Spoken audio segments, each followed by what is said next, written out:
All right, I'm going to call the meeting to order. I'm going to do a little change with the meeting tonight because we have a couple of new members. Generally, I'll allow public speaking to happen at the first part of the meeting. So I'm actually going to allow to open up the meeting so we can have a general discussion with those people who are trying to understand what we're trying to process here. The one thing I want to make clear to the board and to the members is I'm going to keep the scope real tight, and the discussions are to be about CPC, and that's it. We're not going off into anything else but CPC. So, that being said, Carol, would you like to make a presentation, please? Good evening. My name's Carol Capola. I'm the finance director for the town of Harwich. So I see a bunch of new faces. I wanted to go over with you today the funding mechanisms and the kind of a generalized accounting method that we use to track CPA funds.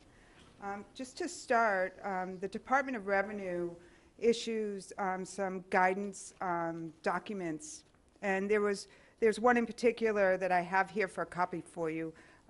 It's all Community Preservation Fund. And they provide guidance on what are the sources of revenue, how can you spend the money, and how do you account for it. I'm going to leave this up here when I'm finished for you, okay, for you to look at. So the town of Harwich runs on a fiscal year. Our year starts July 1st and ends June 30th. Around the middle of August, we finalized the closing of the books for the prior year. So in August of 18, the middle of August, we finalized that closing. We invite the Department of Revenue to come in. They certify our numbers. We invite independent auditors to come in and audit our numbers, and that was done in August as well. And then we close the fiscal year. A final close on that fiscal year of 18 happened right at the end of August. And that's typical with any community. Doesn't always close that as quickly as the end of August, but that's what I'm accustomed to anyway. So then we start tracking budgets for the new fiscal year, which right now is for FY19, where we post the budget that was adopted at town meeting, and part of that budget that's adopted at town meeting are CPA funds. So I'm sure you are aware that at town meeting articles approve the appropriations for CPA funds once this committee has approved them. But then they go forward for a formal vote. And so when we adopt the budget, we're adopting the CPA funds into our budget. We manage our budgets pretty strictly. We don't allow overspending on these line items for any of these articles. And we review financial reports at least monthly. Probably during the last quarter of the year, I'm looking at financial reports once or twice a week, just to make sure that we're falling in line with where our spending needs to be, and to make sure that we're properly accounting for all of the funds of the town. So it makes no difference to us whether in the finance office, whether it's CPA funds, whether it's our operating budget, or let's say a small gift account. We're going to review those financial statements in the same manner. We do internal auditing of financial statements. We audit payroll. We audit vendor invoices on a regular basis. And just to ensure that we have proper internal controls in place to mitigate any risk. I'm happy to go over that spreadsheet that has the tiny print on it that's in front of you, if that would be helpful to you. Okay, we'll open it up. Mary. I have no questions on the spreadsheet. Thank you, though. Kathy. I don't have any questions on the spreadsheet. Chris. I think it'd be helpful to go over it. Okay. Thanks. Do you want to? Go ahead. Sure. I'm happy to. I do apologize that it's such small print. I mean, for me, I guess I'm accustomed to seeing this, so if you prefer it larger in the future, I'd be happy to make some accommodation, put it on legal paper maybe. David, Anyway, David. in the Wait. top of, I'm not suggesting you have to do it line item by line item. No, I'm but not. Just in just a summary. general. Yeah, okay. On the top of the page, under the headings, you see these, what I'm going to call buckets. And so the line item on the left-hand side says reserve for future appropriation amounts from FY18 Community Preservation Fund annual revenues. And then to the right-hand side, you're going to see these buckets, what I call buckets. One is undesignated fund balance, one is open space, there's historic, and there's community housing. And those are the balances that were certified for the year ending June 30th, 2018. So that's where we're starting with.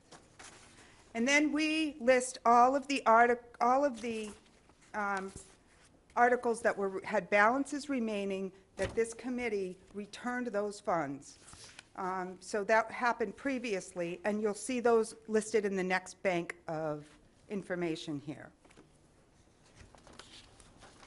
And then you'll see what was appropriated at town meeting at the bottom. And then each article is listed there.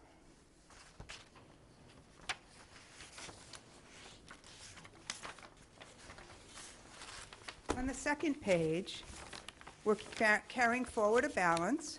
We're always going to carry forward a balance. We're just noting what was rescinded. What did the committee put back in their buckets, I guess I'll call it. And then the committee has, or CPA has debt that's associated with it that they're carrying forward. And so the CPA fund has to pay for that debt on an annual basis. It's general fund obligation, but CPA funds that debt. So you'll always see a line item for the funding of debt. And for FY20, that dollar amount is $553,700. I believe, if I'm correct, that debt is completely paid off in 2023? 24? 24? 24? Close enough. Okay.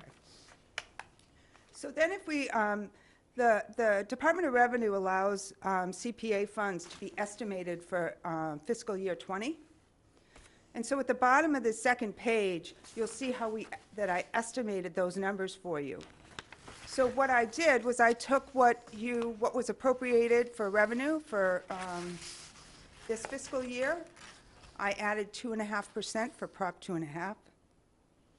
I took the state revenue, and I was very conservative on the number because, state revenues change, and they seem to go, they seem to be declining. So I was very conservative on how I estimated that number. So we came up with a total amount of estimated FY20 revenue.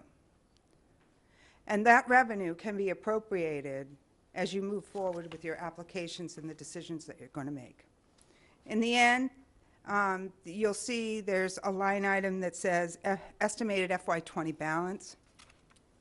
And that balance takes into account what's left over from the above on the top of the page, and takes into account the new revenue that's being estimated and comes to a final number after subtracting out any items like the debt that will need to be, you're obligated to pay that first.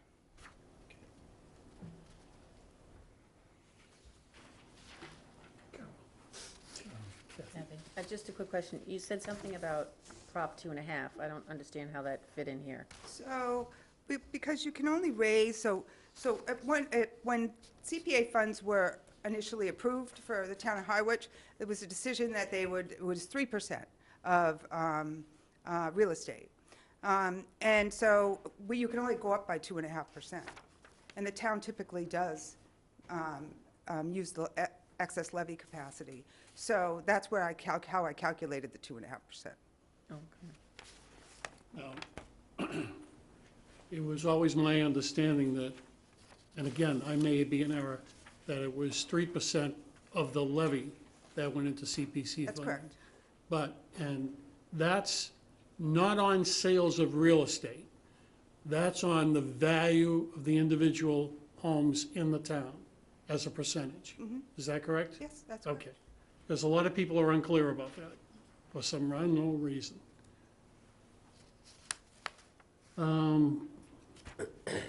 Any other questions? Go ahead. Again, where does the 187,950 on the second page, how's that derived?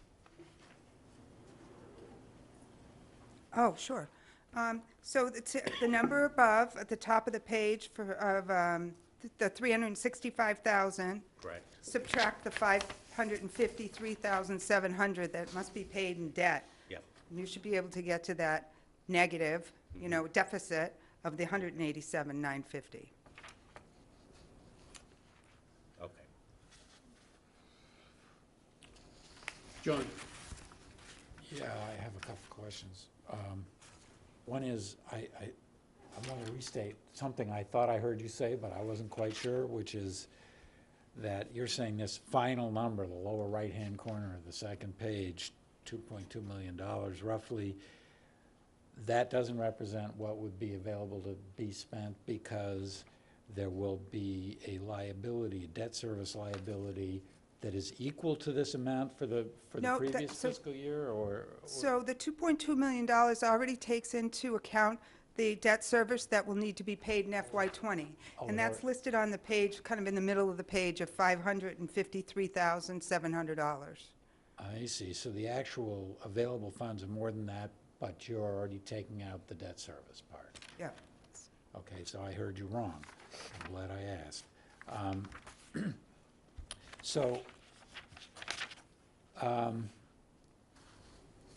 the top of the second page, where did I see this anyway? Where you were, it was at the top of the first page, you're showing for open space, historic preservation, and community housing, that it's not 10% of the undesignated fund balance there. I'm just a little confused about where these numbers come from. I thought that there was a requirement to be spending at least 10% on each of these categories, So there is that's correct. and I don't see how the numbers add up. Maybe you could clarify that.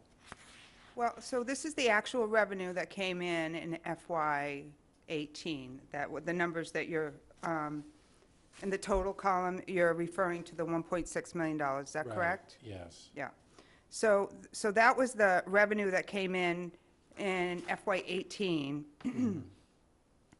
And it's just distributed among these columns, but when we calculate the number that's going to go forward at town meeting, it was calculated before the actuals obviously came in. We had to calculate that number. We had to say, this is what we estimate 10% is going to be. And those were the numbers that were presented at town meeting.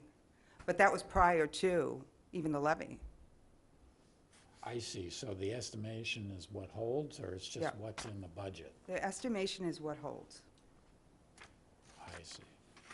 And also, there isn't a column for recreation here. Why is that? So recreation and undesignated are the same bucket. Oh, Recreation was put into the CPA at a later date. I see. Okay, all right. Thank you. Mary? I just want through you to clarify, the buckets for open space, historic preservation, community housing are floors, they're not ceilings. So it's the minimum that we're required to spend, but we can always spend more, and we can take more out of the I get undesignated that. balance. I was just Right. trying to make the numbers add up in my Yep. head. Randy? No questions. Yeah, just Well- kind of follow up on that question. So last year, the actual was the 1,162,000, but earlier on, you had estimated that had been 1,640,000, and that's how you got the 10%? So when this was calculated, would have been calculated at town meeting of 17. Right, Town meeting of 17, that calculation, at that point in time, this was estimated to be that, One- this is, right, that's correct. 164. Okay. That's correct. Are we all set? Thank you very much. Thanks, Carol. Leave these with you if you would like to. I'll leave, I printed 2 of them. Okay. But if you'd like more, I can certainly send them to you. Okay? Carol, do you have any more of the spreadsheets? Am I taking your last? Oh, I don't. All right, thanks, Mike. Thanks, Carol. You're welcome. So, excuse me, these are printouts of an MGL chapter, so we could find these online. We It's don't an need- IGR, so it's an IGR, which is just a little different. It's just a document that the Department of Revenue publishes as guidance, to provide guidance to either members of committees or municipalities or people like me. Okay, but we should be able to find this online on the state's You can, and I website. can send you the link if that's That would helpful. be great. Okay, I'll send it, This is the format. Okay, I'll great. send it to the chairman. Okay, Great, thank you. I can make a PDF of that as a report and then send it out to everyone, That would be fabulous. if I have it. It's that bad. It's two-sided, in other words. I'm not reading it, Okay, moving on. but I'll do it. Let's get to the minutes before we go any further. The minutes for November 8, 2018. Do I have a motion? I'll make a motion to accept the minutes from November 8th, 2018. Is there a second? Second. All those in favor? Aye. Aye. Sustain? 2? 2. Okay, next, the Affordable Housing Trust. If you don't mind, Mr. Chairman, I'm going to have a few people join me. Sure.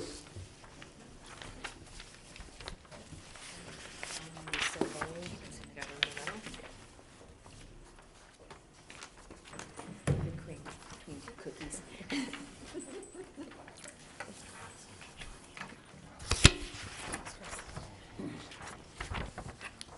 Thank you, sir.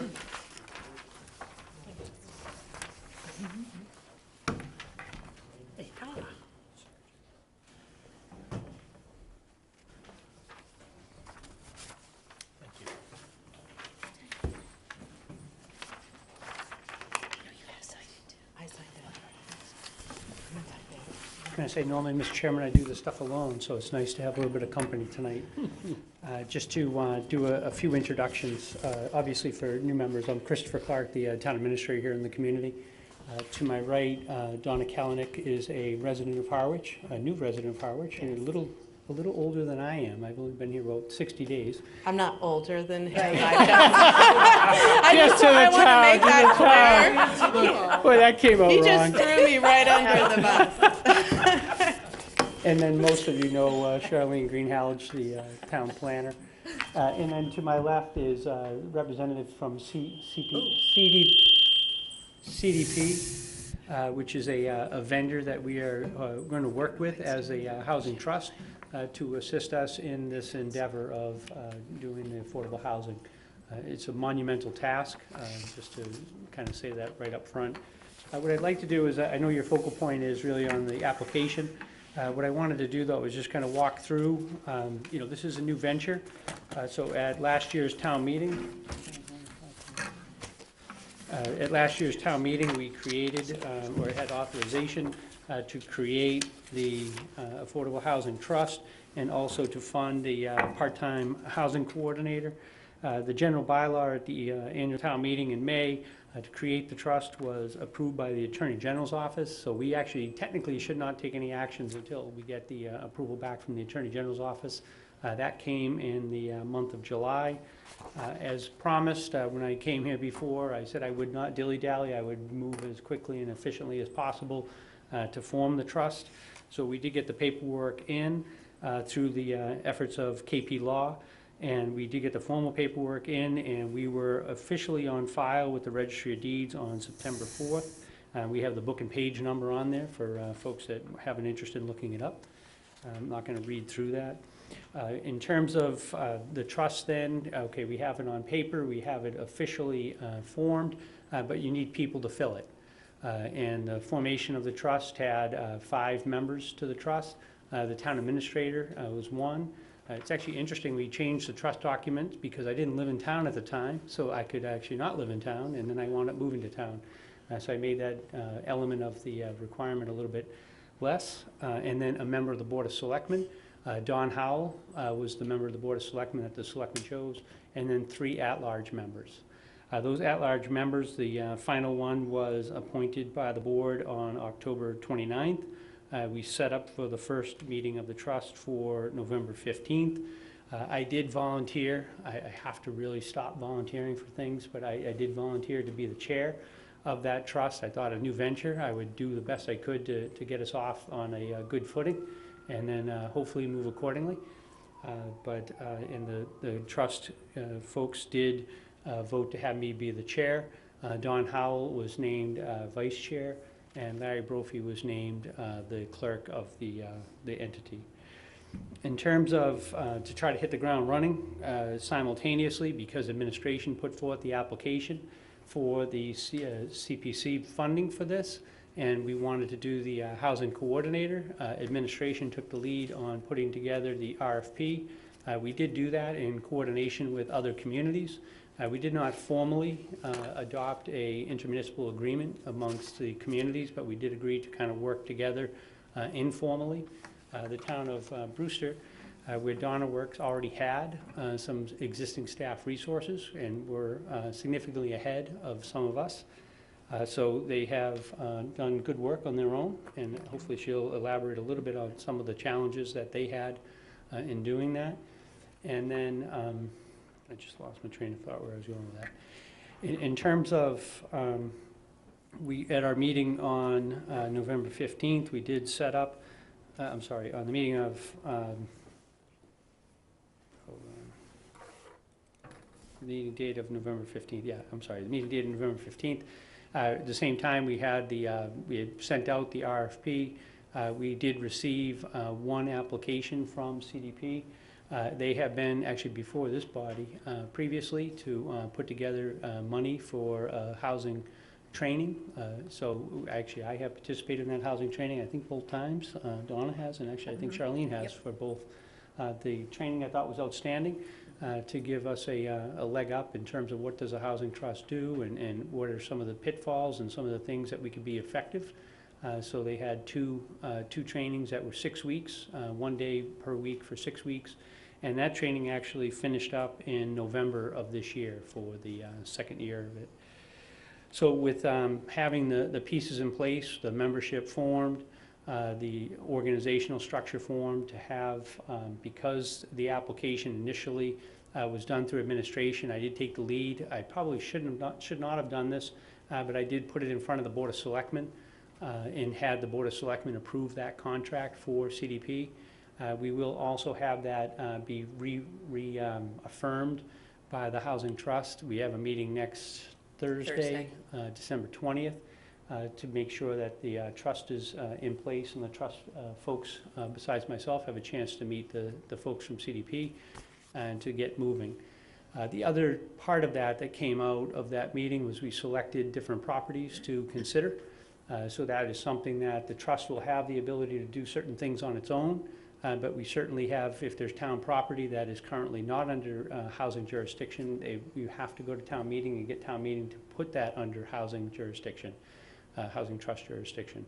So we are looking at some parcels, and just to, we will, once we get those parcels under consideration, December 20th, we will be going to real estate and open space and following that process to start that road to get towards the annual town meeting. Yay. So, I haven't forgot. No, I made sure of that. I have to say, I keep myself very amused and very busy, which is good and bad. So we do have some properties. I'm not going to get into those properties now, but I just wanted to at least say that we are looking at that. And that's something that having a consultant on board to assist in that, as well as coordinating with Mass Housing Partnership to look at those parcels as potential, is really what the trust is, one of the elements that we have. The other element of the trust is that we have the opportunity to take advantage of being nimble. So if opportunities come up where people want to come in and they want to partner with us, if they have a development that they want or a property that it's going to change hands and they need a partner to join up in which to make some of those units to be affordable, they can come to the trust, and we would do a document to basically do a deed rider to make those properties into perpetuity affordable. And we actually did a publication or a advertising effort, if you would, through the local newspaper to let people know that we're up and operational. So we actually have a first taker already. So I have a meeting on, I think it's Monday. Yep, we're meeting Monday. To talk to a group in town that is interested in doing some property purchases. So the intent of doing the advertising was to let people know that we exist and what the purpose is, and to start to establish some of those relationships. This is going to be a relationship business, quite honestly, to establish a relationship with people in the different communities, the property community and the development community, to make this work. So in terms of what I'd like to do now is just take a couple minutes to offer up people to let you guys know. I think we'll probably start with the Brewster experience, and Donna can give a little bit of that, and then I'll turn it over to CDP.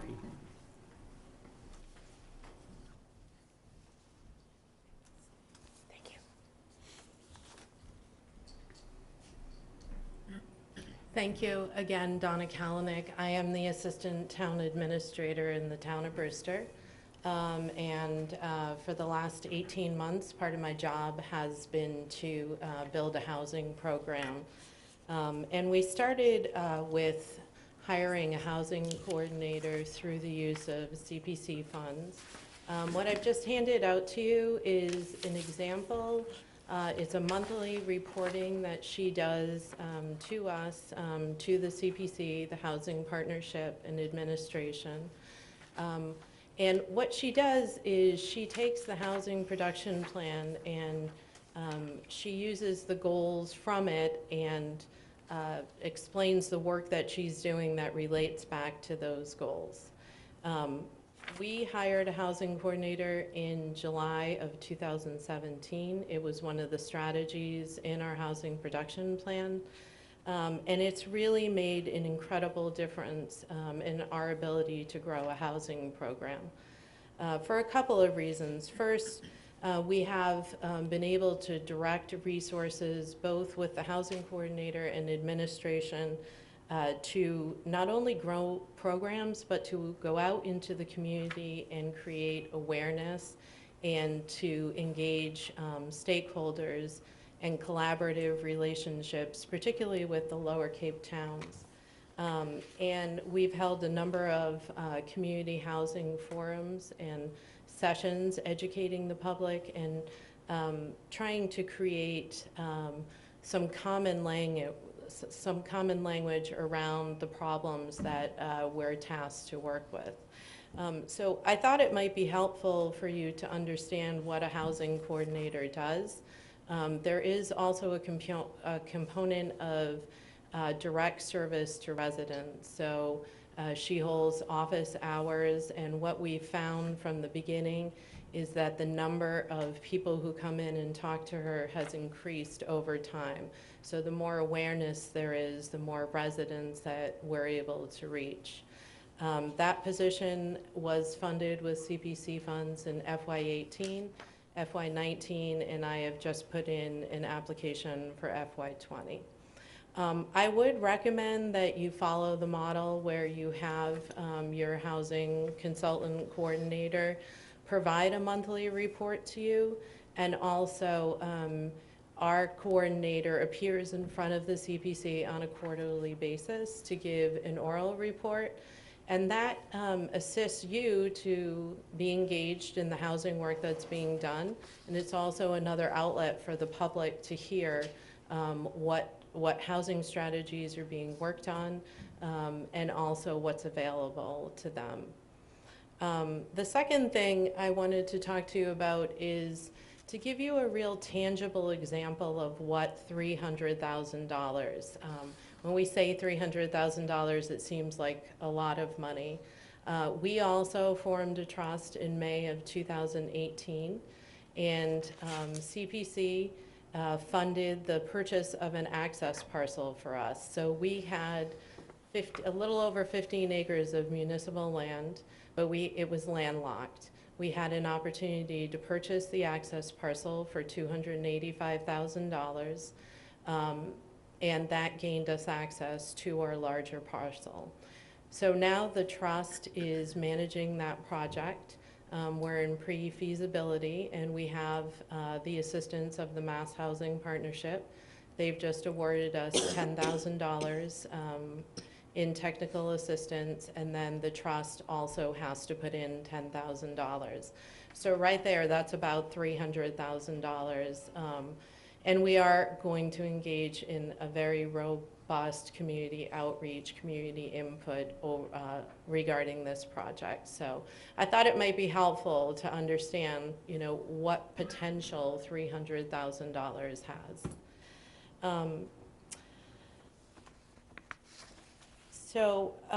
I just wanted to talk a little bit about our collaborative relationship. So since, I would say pretty much since the Cape Housing Institute, and also Chris had reached out to me probably over a year ago to talk about the regional housing coordinator. Because we already had someone in place, we decided that we were not going to be part of that part of the regional piece of it, but we decided that we would be part of the meetings and the collaborative aspect of it. And in fact, I think we helped in forming the scope of services. Our housing coordinator went to one of their meetings and really talked about the importance of the different pieces of work that she does, whether that's community outreach, whether that is seeing residents in person. We also have worked on a revised buy-down program. So we had a buy-down program that people didn't use. And now we've had 3 applications in the last 6 months. We also create a website presence, which was not there. But all of those things require directed resources in order to accomplish them. And it has taken, you know, approximately 18 months from start to finish to kind of get all of these initiatives going.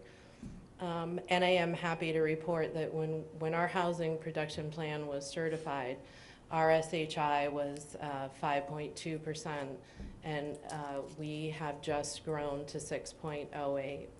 And our housing production plan was certified by the state, and we're now in safe harbor. But again, that was only accomplished with directed resources through the housing coordinator, through funding of CPC, and also through the ability of administration to sort of do the high-level planning for the housing program, and in working collaboratively with the town of Harwich, Chatham, Orleans, and some of our nonprofits, CDP, and the Housing Assistance Corporation. So as a Harwich resident now, I hope that you will support these applications. But I think it's really important that you understand the critical role that CPC plays in funding a housing trust. You will not have applications come before you again and for another year. So essentially there won't be any more funding to housing until May of 2020. Part of the purpose of forming a trust is that the trust can transact, can create programs, can take applications ongoing during that time frame. And so the funds that CPC has provided will continue to grow the housing program until your next cycle of applications. For those of you who are new, there is a reporting requirement, a financial reporting requirement. So the trust must report back to you all of the money that they expend, and that becomes part of your CP3 filing. So there are a lot of checks and balances in place. I'd be happy to take any questions that you have. I am very grateful to have the opportunity to work with Charlene and Ali before her. We are in constant contact. We are trying to share best practices, create efficiencies, and really create a united front as the Lower Cape, trying to work on the housing issues. And it really is a crisis. I'm sure that most of you have read a lot of the articles that have been out, a lot of the data that was produced by the Cape Cod Commission. We really need to affect change now, and You have the power to do a lot of good in that area. So thank you. Thank you. Would you like to lead off? Yeah, I have a question. How many hours is the housing coordinator position in Brewster? So she's scheduled for 19 hours. She does sometimes go over that. She does attend night meetings but it's 19 hours, and then she has a set office hours where she is in the office so that residents can come and see her, though she will talk to them at any point. So it's That's part of her 19 hours? That's part of her 19 hours, yes. Is your housing coordinator part of another shared position with another town, or is she just exclusive to Brewster? She's exclusive to Brewster, so we were the first town in the Lower Cape that had the housing coordinator funded. Okay, and who does she report to? So she reports to me, and she reports to the town planner. So it depends on, if it has to do with zoning, so we just passed a revised ADU bylaw at our December town meeting. So the town planner really oversaw that, but all of the programmatic, all of the going out into the community, she reports to me. And what is her relationship with the housing trust? Is it just an advisory capacity? So she attends again, we were formed in May as well. And she is administrative support, and she attends our trust meetings. So currently we're working on a mission statement and goal setting, and the creation of a housing community forum for the spring. So she's doing some of the legwork for all of those projects. Mary? How is, I know you've gone out for RFP. I guess one of the concerns I had was that it went before the Board of Selectmen, because in my own estimation, I thought it was really a trust contract. Is the contract with CDP going to be managed by administration, or is it going to be managed by the trust itself? It'd be managed by the trust with me as the chairman of that. Okay.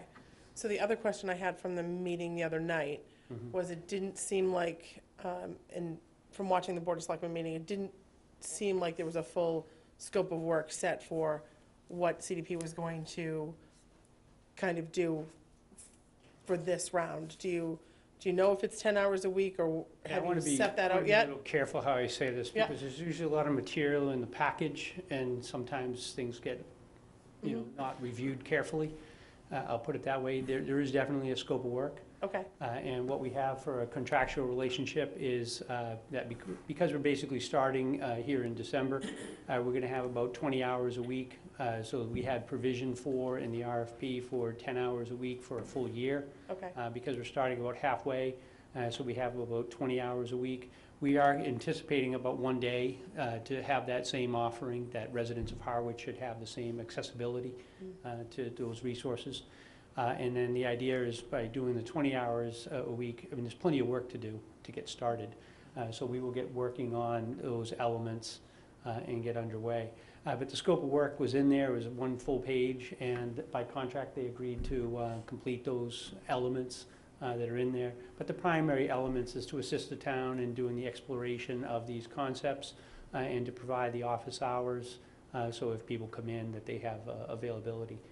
So one of the pieces that I was still unclear with, when Charlene had presented the application to the Housing Committee, one of the questions I had with the kind of regionalization aspect with, Orleans and Chatham and others pitching in, my concern was, how were we going to contract to make sure that we got our fair share? If we were contributing more money, how would we know that Harwich was getting the 2/3 versus a 1/10 versus a 1/3? Well, And that was kind of where I was coming from on that, and that was my original question to Charlene, so. I think part of the reason that we couldn't and didn't put together an IMA was that we're all at different places, and I think we all wanted to kind of establish where we are.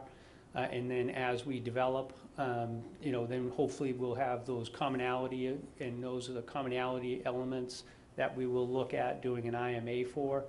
But there has to be some division, because each town's gonna have different projects that they're gonna pursue. So if one town has 3 projects and another town only has 1, how do you equitably match that up? So I think there was kind of an informal decision made amongst the 3 towns that let's start and get the relationship going, see where we are, and then we can circle back and see where it makes sense to collaborate more in a concrete way.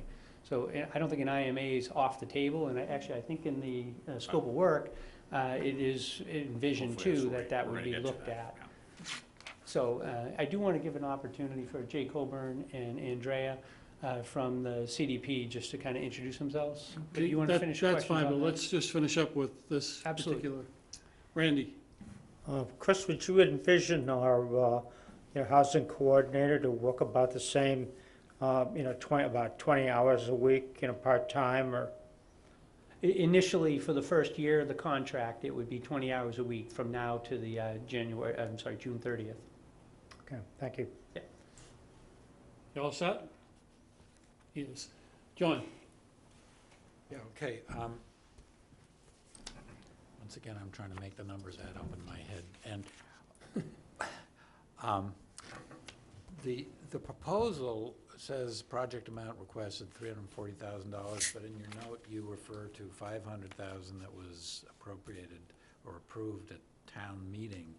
Town meeting approved the 500,000 at the That's from at the general May funds? of 18. No. No, out of CPC. yeah, right. It was last fiscal year. Last year's, okay. all That's right, okay. I'm sorry. Right. Okay, and so then the 30,000 is, there was, part of that appropriation was for the housing coordinator. Out of the 500,000, 40,000 was anticipated No, to be he's talked the 30 for last year, 30 from Well- last year. So there was money in there, but it's for this year. 40,000. Well, there's two, the request is, before we put in the request before we had the RFP come in. So the RFP came in, and the amount that the RFP had was $30,000 for this fiscal year, and we do have provision for the contract to be extended for next year. So if we're successful at town meeting for the 340, then we would have 30,000 out of that 340 available for the housing coordinator. I would venture to say, and I think Donna breaks a good point. I recently purchased a house in town, and the going rate for a vacant piece of property to build a house is $250,000. So if we have 310, we're not. It's limited money just to kind of keep us going. Is really what the intent of that is. Mary? Through you, Mr. Chair, just for a point of clarification, the money that was requested last year had to be approved at town meeting. Yeah. Wasn't available to them until after town meeting, so that's the money that's where the 500 and last year's 30,000 is part of the RFP that he just talked about. The new 40,000 in this application wouldn't be available until after it's approved at town meeting, so sometime I get that. for the next May of fiscal year. 19. That's If that makes any, I if was that brain helps. cramping a little there. That's okay. But you're referring to 40,000. I thought the It's proposal was 30,000. 30,000. 10 and 30, yeah. 3, 10, and 30. Bob? Just, again, along those lines, that 30,000 for this upcoming year, is that a fixed amount that that it's going to be? It's a not to or exceed. A not to exceed? Not to exceed Because I know on 30,000. the recommendation from the planning board, they kind of gave you, it said recommended that not limited to 30,000, that, I think they were looking for more money. Well, they're my contractors, so they have 30,000. I don't negotiate against myself. Yeah. I have a couple, but can I just ask Sure, another yeah, question? but I'll come back to you. Bob, are you all set? Just a general question. Will that mean in the future, all money for housing has to flow through the trust that's coming from the town? That's a great question. Right now, the way it's structured is that the trust is doing what we have to do statutorily for affordable housing. So the mission are basically the same, if you would, for CPC and the trust. it would certainly be my recommendation to try to channel the energies and the monies through the trust and let the trust focus on it. So the fact that I may be back each year asking for money is certainly a distinct possibility. Right. All set, Bob. Mhm. Chris? I'd like to go back, is it Donna? Sorry. Yeah, Donna. that's Just, okay. The word you used a couple of times that I'm most focused on is goals. Can you talk generally about what the goals of the coordinator are and how they get to some kind of visible return on the investment of the funds? So the goals are directly related to the housing production plan. And Harwich, you have a housing production plan. And that's really what you're working on. And so when you look at her report, you can see that she puts right on there which goal under the housing production plan she's working on. I think that the goals of the housing production plan in most of the towns on the Lower Cape are fairly similar. And in terms of how do we measure progress, well, one of the ways we measure progress is whether or not we're making any ground on our SHI, whether we're making any ground towards the 10%.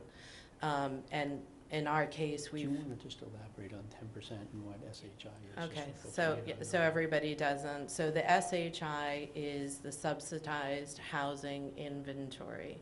And what the state says is that you must have 10% of your year-round homes. So it's only based on the year-round homes. That's a really important point because we're going to have a census in 2020. And so I don't actually know what Harwich is at right now. 5.48%. 5.48, okay, so you're trying to reach that 10% goal. But it's really beyond just how much do you gain on your SHI.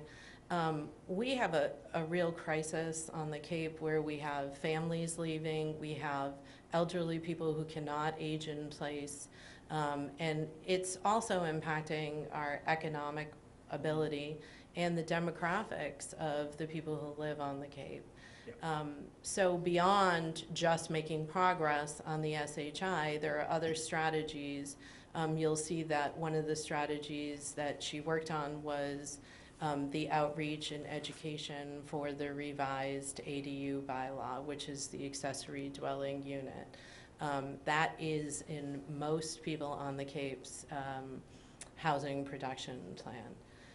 Beyond that, the trust is also forming goals, and those goals, again, have a starting place with the housing production plan. When you talk to, you mentioned management of the parcel that had been obtained in Brewster. What does that mean? What does management of the parcel mean exactly? So typically, a trust will be tasked with looking at pre-feasibility, going out and talking to the community, and then ultimately creating an RFP, a request for proposals, for development of that parcel. Okay. If I can, one other very critical thing that the housing coordinator did in Brewster, that is going to be one of the first tasks that happens here, is an actual inventory of what is on our SHI, what the properties are, what the deed restrictions on those properties are. Some of the old deed restrictions are very poorly written, as we know.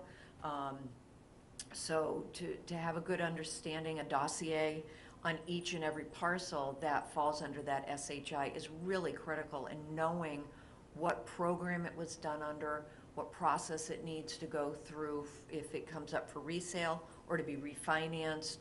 We have no handle on that at this point. And who the monitoring agent is. Yes. And then the next step to that is to actually make contact with the owners of those units and see how they're doing. Because it's not enough to put someone in a house, you have to provide some support services. So actually, when we talk about some of the things that could be regionalized, I think down the road, once everybody's reached a place where they're similar, the management of the actual SHI and the deed restrictions is something that could be uniformly done once everybody has gotten to a certain point in their program. Okay, last question. You said that the residents of Brewster come in and talk to the housing coordinator on an ongoing basis. So what are they talking about? Well, it's actually fascinating because they don't just come in and talk about, I need to find somewhere to live. It's really run the gamut from people who want to use the buy-down program. So the buy-down program gives money to someone to help them take a unit and make it affordable to them. Sometimes it's used in a resale. We have had a lot of people through the Council on Aging coming in because probably one of the most critical needs is elderly housing, and particularly elderly rental housing. We have about a 5-year wait, which I'm sure is similar for you. And so we've had a lot of older people come in to talk about that. We've also had people who are looking for help with either rental assistance or rehabilitation, meaning that they're in their home and maybe they're getting by paying their mortgage, but they can't do a critical upgrade like a roof. So it's mostly people who need help. It's people who need help, but it's also people who are interested in working on housing. So like Chris said, it's amazing to me how many people have contacted us that we never expected. And it's people who are interested in housing and people who are interested in how they can help with the housing crisis. It's people who own businesses in town. It's people who have property that may be interested in doing something with it. It's people in other towns that maybe want to form some type of collaborative relationship. So I've been really encouraged by the amount of varied housing that we're addressing now that we really honestly did not anticipate when we started this program. But I think the community outreach has been the key. Okay, I'm good. Is that Chris? John? Yeah, can you say something more about how you expect this money to be spent? I hear a bunch of different descriptions of the activities and what a housing trust might be doing, but do you have any set of expectations about what the money actually goes for? I mean, is it, you've mentioned land purchase as sort of a benchmark for how expensive the whole proposition is, but is that the primary use you anticipate? Chris, can we go to you for that particular? Yeah, absolutely. From my perspective, I'm going in with this with an open mind. So if there is and I want to be general here because I don't want to have people, not want to come forward, but if we had discussions with somebody that had multi-unit development and they wanted to convert it to affordable, and they didn't have enough money to complete that, and they needed to have a partner. One of the things the town of Yarmouth does is they have about $30,000 per unit. Goes towards the conversion of that being a unit that's market rate to a unit that becomes affordable. So there is a possibility of existing housing stock that currently is not in the counted as a 10% that could be converted to that. So that's the buy-down concept. No, actually, well, that's more of a deed someone has an existing property and we do a deed rider with them to then have that property go from being market to being on the affordable. I think on the buy-down, if someone wanted to buy a home and they couldn't come up with the full funding on their own and they wanted the town to assist them in buying it, that could be a partnership. From our first meeting, the one thing I got from the group of us is, and I'm a little, like I said, I'm open-minded. The town of Yarmouth, in their experience, they started off small, so they did a lot of small development and built up, and now they're doing literally, I think, 100 units at once. So they are really doing, a big amount. I guess I'd like to look at that. If there's those opportunities available to do a bigger project, then we will do a bigger project. But also, if there are individual opportunities to maybe do 3 or 4 homes or 10, I want to keep the options open to see what's out there. In terms of the land, conversion of town land to have that be from general municipal use to affordable, what that would be is that then it becomes part of the inventory of land available to the trust. So our contribution would be, the land would be at minimal or no value to a developer to come in and construct housing on that. So it would be a partnership in which some of the donation would be in the form of the land, potentially a subsidy to helping them construct. Similar to, we've actually had a few Habitat for Humanity projects that we've done here in town, the Oak Street Extension as an example. You did that with us. We did that You with- own the land for, that Thankful Chases Pathways is on, the town owns it. Exactly. So there's different avenues of partnership, and I don't want anyone to feel like there's only one that we're gonna pursue. I really do wanna keep an open mind to see what opportunities present themselves. If I might give an example, actually, Yeah. it's from my Truro days. The town of Truro actually had a portion of a parcel of land where other municipal buildings were that they wanted to develop for affordable housing. So there was an RFP done, all of that. And because it was a town and private partnership, the town was able to actually apply for, and I applied for $700,000 for infrastructure work that was approved by the That a town. developer could not have. That the developer could not have done. So we were able to use town land, state money, and the private developer to create 16 affordable units in Truro, where there had been 2. So, I mean, those are the kind of private-public partnerships, that we can look towards, and also have grant opportunities that are available to the town that wouldn't be available to the developer. If I could offer just one, too, that just happened. I'm Jay Coburn, the Chief Executive Officer at the Community Development Partnership. So the town of Eastham broke ground about a week ago on a 65-unit affordable. Actually, 50 of them are affordable below 80% of AMI, and 15 of those units are going to be between 80% of area median income and 110% of area median income. At the last minute, with putting together all of the funding on what is close to a $20 million project, because of the volatility in the tax credit market, there was, I believe it was an $800,000 gap.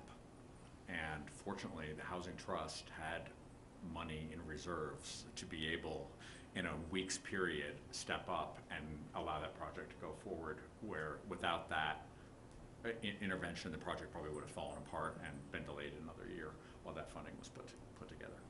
So that just the beauty of the trust is that it just provides a whole host of different strategies, not one set strategy that the town can use. Most importantly, it's been described, to leverage private and government resources to solve the affordable housing problem. Well, you stepped in. Now we know who you are. Would you please introduce this young lady sitting beside you? And we saved the best for last. Andrea is the one who really knows what's going on. Andrea Aldana is our Director of Housing Advocacy and runs the Housing Institute, and will be responsible for running this project with the town of Harwich and supervise. We're in the process of hiring a full-time staff person who will divide their time currently between Harwich, and we just learned on Monday the town of Chatham. We are the successful bidder to the town of Chatham's proposal. And so we'll be dividing the time here between Harwich and Chatham. So both of you are welcome. Mary? And through you, Mr. Chair, to Charlene, I don't remember, does our housing production plan, what did that call for a yearly units? Was it upwards of 33 I think it was closer actually to 60. a year? Yeah. So- Creating 60? creating 60 Affordable affordable units. I units. think it's somewhere between 30 and 60. It's a in order, big number. in order to get us to our 10%. Exactly. And that's an annual number. That is an In annual order to get number. us to our 10%. Right. So, Yes. again, I'm a huge proponent of the trust. I have been from the beginning. I think it just gives us a viable means to actually make some headway on that goal, because that goal is huge. I had one other follow-up question for Donna, if I may. You had mentioned your accessory dwelling unit bylaw. Do you actually have an affordable provision in that where it has to be an affordable unit? So we had. I smile only because the story she's going to tell. So we had an AA, an affordable accessory Yeah. dwelling unit bylaw on the books. It was created, I believe it was 2005. And over the course of its existence, it only created 6 units. And so the affordable component in this revised bylaw that we just passed was removed. And so these are not units that will go on our SHI, but again, I want to go back to in the housing crisis, you really need a lot of tools in your toolbox to deal with this problem. And one of the biggest issues that we have is workforce housing and elderly people remaining in place. But potentially, you know, again, talking about what can a trust do, there could be down the road, the trust potentially could offer maybe some type of arrangement where if you were going to do an ADU and you wanted to make it affordable and deed restricted, the trust could provide money towards that. So that's a potential program. The trust has a lot of flexibility. And for those of you who are new, probably 18 months ago, the Mass Housing Partnership came and did a presentation to the Board of Selectmen and to the CPC about what a housing trust can do. And if you go to the Mass Housing Partnership website, there are a lot of resources on there, particularly about trusts, because they're a supporting agency for that. So that might be helpful. I also have a ton of information that I can share. We do have a website already for the trust And itself. yes, and a lot of it is on that website as well. Chris? Just a quick follow-up, Charlene, where did the $700,000 in your Truro example come from? That was a CDBG grant, a Community Development Block Grant, From where? Massachusetts? Massachusetts. How common is it, for anybody here, how common is it for the state to pitch in cases like that? The federal government has really come down on the amount of money that it has been providing to CDBG communities. money starts at Housing and Urban Development, and the federal government yeah. goes to the state, and then Right. Yep. it's been cut. It has been cut. The state, however, has stepped up. Yep. Not as big a pot of money, but they have stepped up to make sure that there is money available to communities. At this point, I don't know, Jay would probably have a better idea on the type of money that is available. And there's a new pool of money available, and that's through MassWorks. Yes. That we could access MassWorks money Yes. to pay for infrastructure, to support affordable housing development. And, I mean, and that- we in my mind- definitely look for grant money wherever we can get it to help, you know, help Yeah, this 'cause- money that we have go further. Yeah, because in my mind, that changes the whole picture a lot. I mean, from a CPC standpoint, CPA standpoint, the funding request is pretty big, you know, as a percentage of total funds. But the question is, how far can it really go? And if there are contribution possibilities like that one, like the one you referenced, then that changes, in my mind, that changes the reach of the Affordable Housing Trust a lot.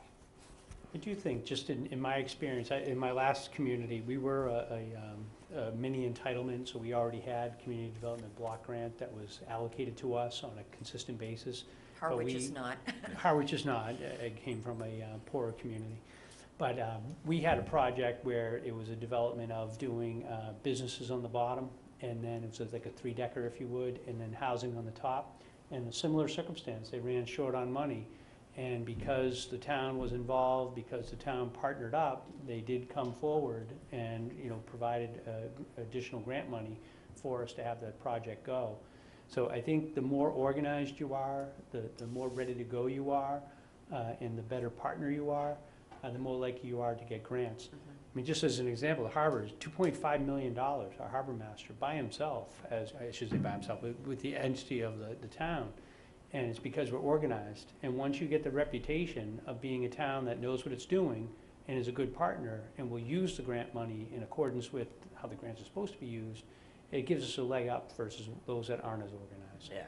Well, thanks for bringing up that example, because that really caught my. And in that particular case, they knew we were doing a project, and they actually reached out to us. So when they do have money available and they don't have applicants, they will,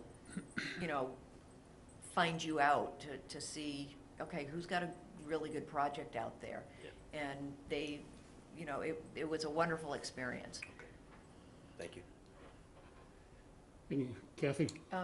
Chris, what other possible sources of funding do you see for the trust? Cell Is tower. there anything in Yeah, place? that's a great question. Right now, the Board of Selectmen has already dedicated whatever funds they get from the cell tower. The town had a cell tower that they constructed several years ago, well before my time. Oh, my God. And 15 years that ago. puts in for affordable housing. So they've already voted to have whatever funds that are in that to go in. I think a lot of that was used for the Habitat project, so I think there's only about 40 or 50,000. That does continue to replenish each month. We are looking at least one of the board members had brought up the idea, he has some experience in different areas, that potentially what we would do is to take and look at some of the opportunities that we have, if we have town property, that we, instead of just donating it all, maybe doing a land lease and having a little bit of revenue come in from that to create a revenue source that would then be put back into for other affordable. So that's something that we are looking at. One thing, just in the marketplace, the town of Orleans actually did put on, and they asked for a 1%, they actually asked for 2% of a override, and 1% was to fund OPEB obligations, other post-employment benefits, which each town has a liability. We have about $40 million. So they took that approach of funding that with that, but they also did 1% specifically for affordable housing. And that did pretty well from the conversations we had with the people from Orleans. So there are different options that are available. And I think, we like to kind of see how we make out, and if we're doing well and we find ourselves short of money, then we'll have to look and see what those other options Will will there be. be any mechanism for outside private Absolutely. foundations or groups, individuals to support the Affordable Housing Trust? Absolutely. Yeah, the People can trust- always do donations to the trust. And Anyone actually- who's listening.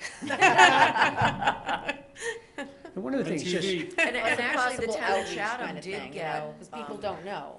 I think Orleans too had mentioned that they had a project that they were doing, I think it's still in the works, but they had somebody come forward to do a fairly substantial donation.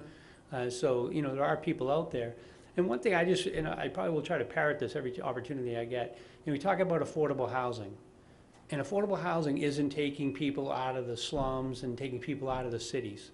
It's about, I'm the town administrator, I have 175 people that work for the town, on the town side. We probably have about half of them would qualify for workforce in affordable housing. So it's not about, taking people out of the cities. It's about helping ourselves as a community, and giving people that are trying to get a start in this world a little bit of a help. And I have 2 kids. They will probably never be applicants for any of these things because of the nature of what I do. But I have a 24-year-old and a 22-year-old. And when I had to buy a fairly modest home and, close to $400,000, I don't know how they're going to do it. I quite honestly, I just don't know how kids are gonna do it.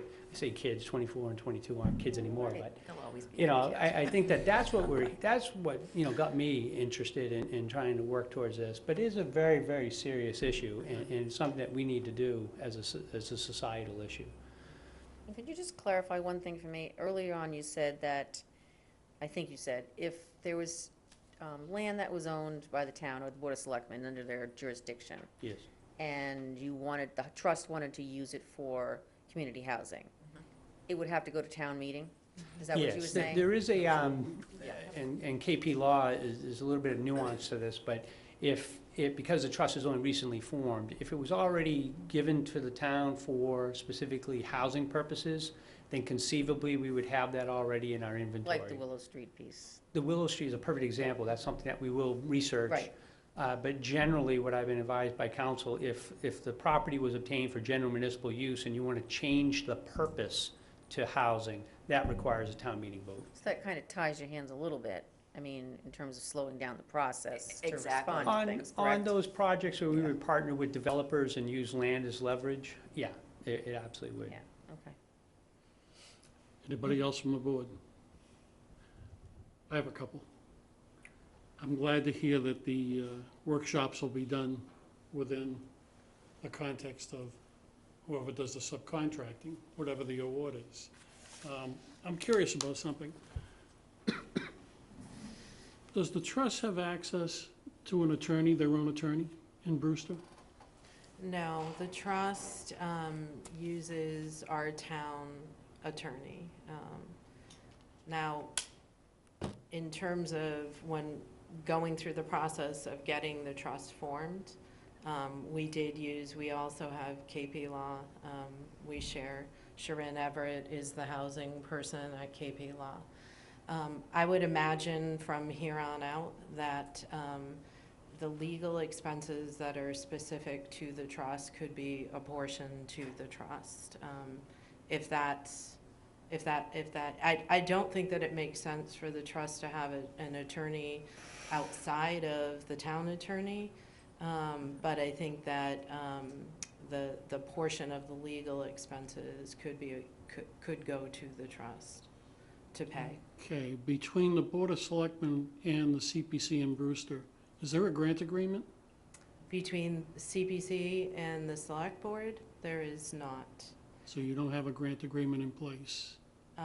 Between the housing You mean trust. the From Housing Trust, He right. means the right. housing Between the trust. housing trust and the CPC, there is a grant agreement in place. Now, there apparently is a simplified CPC agreement Right. that is typically used for trusts. That is different than an agreement that you might make with another entity. In terms of the housing coordinator, there is not an agreement in place, but as I stated earlier, there are reporting requirements that are part of that grant. So it's part of the agreement? It's there- stipulated? It's in that contract. stipulated in the award. It is stipulated in the Oh, award. it's a contract, I got it, Correct, right. yes. And just to be clear for here, because we had this conversation came up before, and I've been advised that, you know, I have a legal obligation to comply with the elements of what town meeting tells me to do. And the town attorney has advised that because it's a town agency that's getting the funding, that is sacrosanct, that we have to just use the town meeting. So it would be duplicative and additional, and that really what the council had advised us is that if there are non-town entities that want to have CPC funding, they don't have that same requirement to adhere to what town meeting did. So a grant agreement makes more sense for external entities and not internal entities. Okay, so that's KP's stand on the grant agreement with CPC, I got it. Just reminding you, Mr. Chairman, that's all. Who does the reporting to you again? I'm sorry. Who does the housing coordinator Yeah. report to? Well, I'm her direct supervisor. So you're actually a department, She's the I'm assistant the town assistant administrator. town administrator. so it's, She is physically within the planning department because that's where we had space for her within town hall. Was that developed before or after? It was developed after. Okay, so you redesignated what she did before. What do you mean? I'm sorry, I didn't understand. If it was after the fact, that person had a place in town hall. Is that correct? Was on the books in town hall? No, No. The housing coordinator was hired in July of 2017. It was a position that never existed. So it never existed. It never existed. Prior to that, housing in general was handled through the administrative office, and quite frankly, not very well. And not because there was a lack of caring about it, it was because there was not enough resources for it. Well, again, this was presented to the CPC last year as using the Yarmouth model. So I'm just working off that. I'm getting a bit different organizational. I think in Yarmouth, if I remember, and I know you sat in with me, that she was a part-time employee for the planning department. They made her a full-time employee in the planning department and basically had her keep some planning duties and then did housing duties as part of the trust. So they did have an existing employee that they were able to leverage and increase her. I think Mary came and did a presentation in front of you guys. So Mary is the lady over in Yarmouth. but they also have 3 other planning department employees, not just one. Okay. We are fairly thin in terms of staffing. So. Me, myself, and I. Any other questions from the board? Thank you very much for appearing. Thank you for Thank your you. time and interest. And we'll be back the next round. Andrea? I had another question, but it was in my head and then it left me. I'm s- So I don't know what it was. I'll send an email. I know, I will. Agenda, on the We're- agenda. For bike crossing. Yeah. Okay, can we have the folks from the bike crossing come up, please?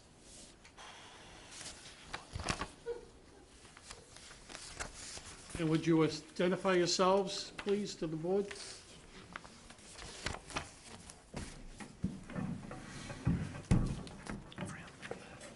I'm Fran Saluski, Chairman of the Bikeways Committee. And I'm Paul Gazai from the Harwich Bikeways Committee. Mr. Chairman, fellow members, we're here today really to discuss the application that I put in front of you to install a 5th bike crossing at the Depot Street North Road for estimated cost of around $27,000.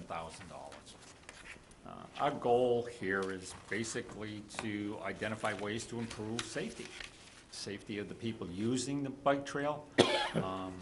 We feel that with the opening of the Bass River Bridge, we're gonna get a lot more activity this year coming. And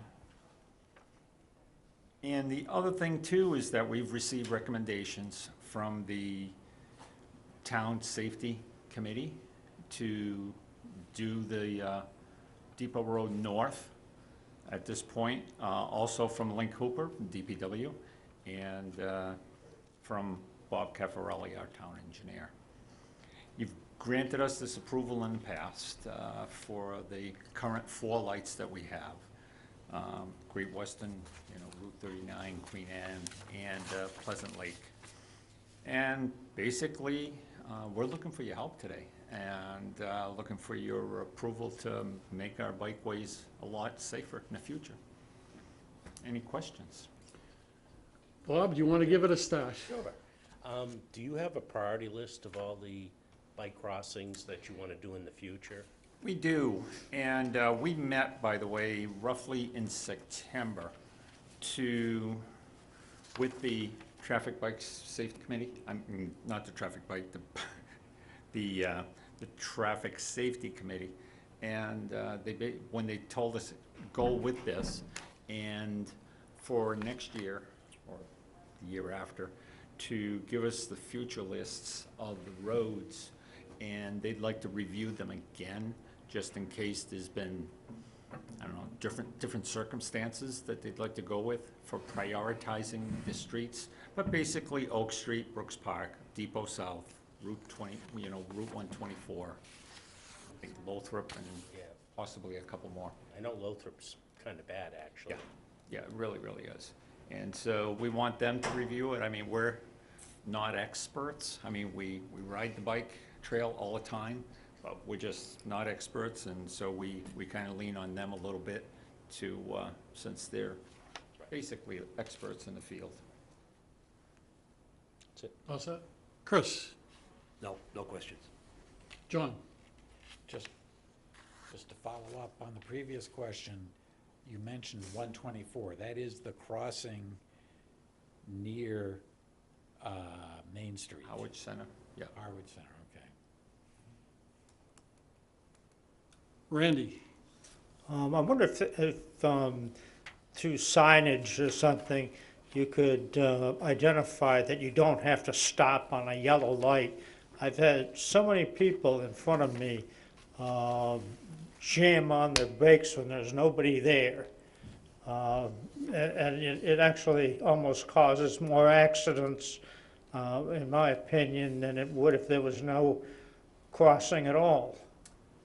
What, to my knowledge, and I don't know the exact time frame when the lights stay on, it's usually after someone has passed and they're to a certain point, and then the lights turn off. If the lights are blinking and no one is there and around, we as a group try to monitor this, and Link responds to it immediately to go out to those lights with his people, or his people who repair these, to go out and monitor it and ensure that it's working correctly. If not, they correct it. Thank you. Mary? No questions from me. Kathy? Yeah, I just wanted to say that I've been on the committee for about 7 years, and I've gone through about 8 funding cycles. So many times we've had bikeways before us. And I have to say, I just wanted to say that this was your best application, the most thorough that you guys have presented so far. Thank you very much.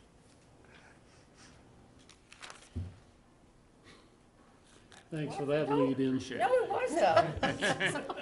Now it's time to, Appreciate that. Thank now you. it's time to grill them. Has there been a change in the manufacturer at all for the units that are being used? To my knowledge, no. Has there been discussion about that?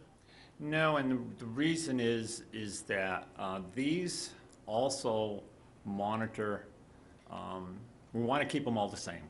And so they actually are a little bit intelligent per se, where it can capture a head count. I hear the software is getting better. We've had some information given to us through the town and through one of our past board members.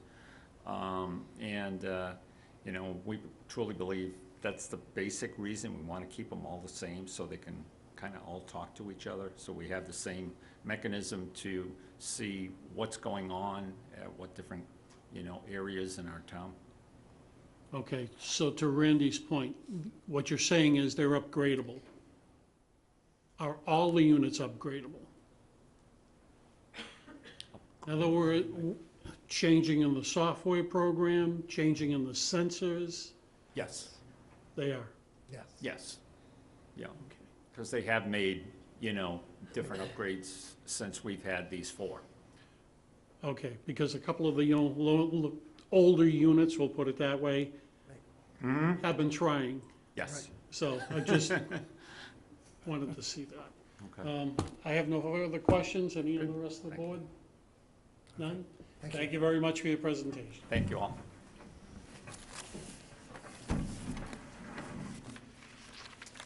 Cape Housing Institute. Cape Housing Institute. Okay, the Cape Housing, yes, you are.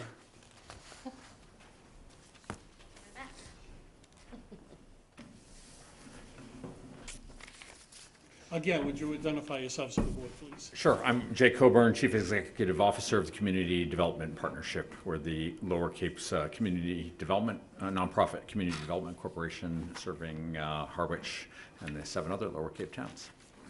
And my name is Andrea Aldana. I'm the Director of Housing Advocacy at the CDP, and I run the Cape Community Housing Partnership, of which the Cape Housing Institute is a part. So would you like for us to just do a quick overview of what we submitted in your proposal? So this is coming back for a second year with a request at a reduced amount over the $10,000 that you provided us last year to support the Housing Institute. I'll just say a few words about the overall housing partnership of which this is part of, and let Andrea elaborate a little bit on the Housing Institute.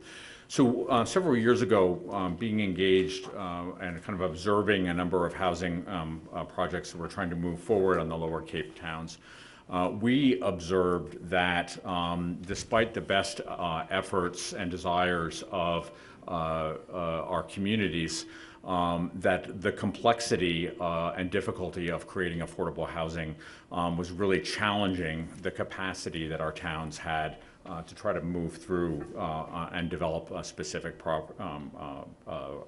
projects.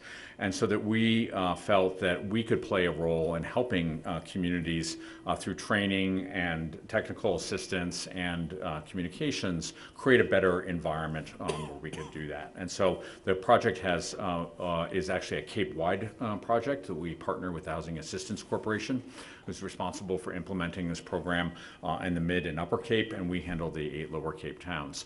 And it starts with a Housing Institute to be able to help people like yourselves who sit on community preservation committees and other town boards and elected officials with training and continuing education. We also offer an advocacy training to help citizens and in particularly low to moderate income residents who are in need of affordable housing get the knowledge and the skills to participate in public hearings, in town meetings, and be able to advocate for the creation of more affordable housing. And then we hope to launch late this spring a public media campaign to help the public, since so many decisions around affordable housing are made at town meetings, to help the public really understand a point that was made earlier this evening, that the folks who need affordable housing in our community are the people who work in town hall, who take care of our elderly parents because they're home health care aides, the people who bag our groceries at the grocery store or wait on us at restaurants, that they're really vital people in our community and really vital to the economy of the Lower Cape. So I'll let Andrea talk a little bit about just the Housing Institute in particular, because the funds, I wanted you to understand the broader context, but the funds that we're requesting from the Community Preservation Committee here, and we are actually making a request too of all other 7 CPCs in the region to support the Housing Institute. Yeah, so the Cape Housing Institute is really creating opportunities for continuing education on the Lower Cape for people who are involved in housing production. It's not something that's available without the Cape Housing Institute. And what it is a 6-month series of workshops for all of the different boards. 6 weeks, sorry. It feels like 6 months. Like 6 months. 6 weeks of workshops on all of the various topics related to housing production. It's designed to be very basic level of information, kind of introductory. And it's for everyone that's involved in housing production, including CPC folks like yourself, select board members, planning board members, zoning board, housing authority, if the town has an affordable housing committee, housing trust, town planners, and town administrators or town managers. Am I missing someone? Finance Committee. Finance Committee, that's new this year. So over the course of 6 weeks, we talk about things like, what is affordable housing? How do you get it done? What are strategies that have worked in other places? There's a set curriculum, and I believe that was in the packet.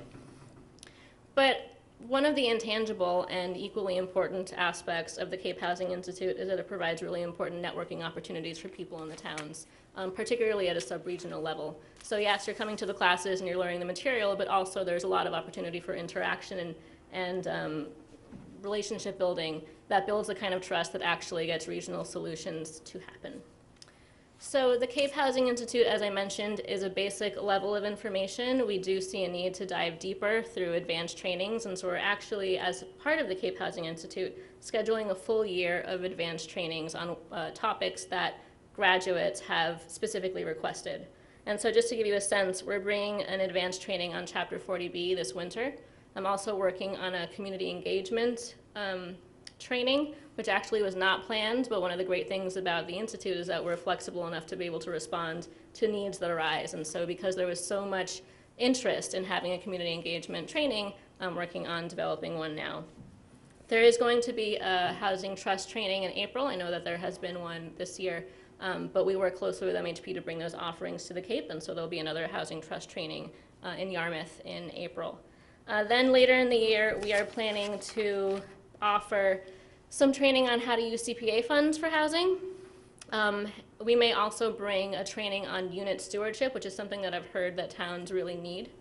And then, Can you just explain what unit stewardship is? It's just, Because we were just talking about it. right, so anytime you have units that you are counting on the SHI, you need to monitor those units and make sure that they're in compliance so that they stay on the SHI. And there's just tons of paperwork related to all those processes. There's a lot more to say about that, but it's a lot of paperwork, and it's really complicated, and it's not something that somebody would innately know how to do. And then I think, interestingly, a topic that came out of Harwich specifically is this question of form-based code and planning around form. So that has to do with not focusing so much on density, but thinking more about the size and shape of a structure. Because really, when people are opposing housing, they think they're opposing density, but generally speaking, they're having difficulties with what the structures look like. And that's actually something that can be really easily mitigated by design.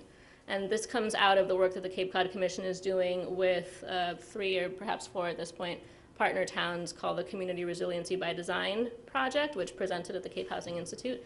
So from that session, there's a lot of interest in form-based code, and that will be added to our slate of advanced trainings later in 2019.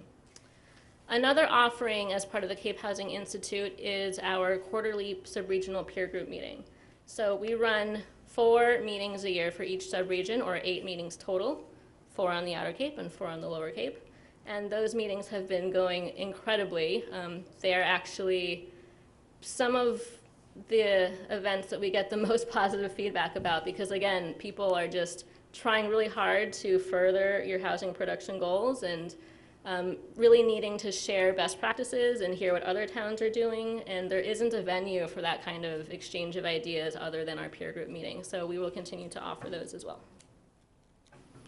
And I think we have, I think the figure was 17, yes, we've had over the 2 years that the Housing Institute has been held, we've had 17 participants from the town of Harwich who were elected or appointed municipal officials. And we estimate that there is a pool, I think I said, of about 50 folks who populate community preservation committees, zoning boards, planning boards, finance committees, select boards. So there's certainly a lot of folks in Harwich who have yet to go through the experience of the Housing Institute who stand to benefit from it. And we expect some people to come back, because actually in our first year, 10 people from Harwich came, and then in our second year, another 10 people came. So there were a few people that came back. Okay, I'll open it to the board. Kathy? So the first year that you did this, you had great participation, right? And then the second year, follow-up, and there were a lot of people who came from the towns, repeat, and you were... Not a lot. About a quarter. About a quarter. Because I remember last year you said that you were going to be offering some classes that were more advanced for those or more advanced anyway, not just for beginners in this process. So now, moving forward, is it again going to be basic entry level, for people who haven't attended any of these before, or can people build on, them? Yes. Okay. Do you know what I'm trying to say? Yeah. So let me kind of walk you through kind of the dynamic that Okay. happened. So we did this for the first time 2 years ago. Right. And it was a really good training. We had incredible turnout. And we also learned so much that we then poured into year 2. And so I've heard several people who have done both years, even though they were kind of similar and targeted at a similar knowledge level, I've heard lots of people say, I learned so much more doing it again. Of course. And so I think it's a balancing act. What we're trying to do is do things that are new and expand our learning and respond to the need that participants say, gosh, I would have liked more information about this. Right. But then also we are doing these quarterly deep dive trainings so that people have that opportunity as well. Even if they don't go back to and do the Housing Institute again, they have the opportunity like, oh my gosh, I still am struggling with 40B and there's so much to learn there. Let me go do this training. Or I didn't went to the Housing Institute, but now I'm a Housing Trust member and I wasn't really paying attention when we talked about Housing Trust and the Housing Institute. But now here's a half-day workshop for me to go and learn more. Yeah, one of the reasons why this program is so time intensive is that we take evaluation really seriously and we do a total redesign from year to year. So I do not expect that all of the topics will be exactly the same. They will be responsive to the evaluations when people need. So this particular funding cycle is just to support the Institute in general and In the the fall general of offerings, yeah. as well as the sort of quarterly. The quarterly and the quarterly peer group meetings as well. Okay. Mary? I just had one question. You had talked about kind of your advanced training or your deep dives. Are those available to anybody, or are those restricted to those that have gone through kind of the Housing Institute initially? They're not limited. They're Okay. available to anybody involved in housing production. I've heard great things about it. I have not yet had the opportunity to attend the Institute, but Well, you'd like I to. hear great things. I would. I They're would. invited. And, Yeah. and at least, Too, I know. and if not the Institute, some Yeah. of the smaller workshops. Yeah. Was that? All set? No more. Well, Yeah, one question. Do you always get 100% participation from the other towns? Well, you've asked me a really difficult question. Every town on the Lower Cape has supported this except my hometown, the town of Harwich, or town of Truro, where I served on the select board for 6 years. I may have annoyed a few people on the CPC, so. But otherwise, yes, every town, and I think all but one town contributed with the full request. The town of Wellfleet just didn't have enough money, but they still stepped up.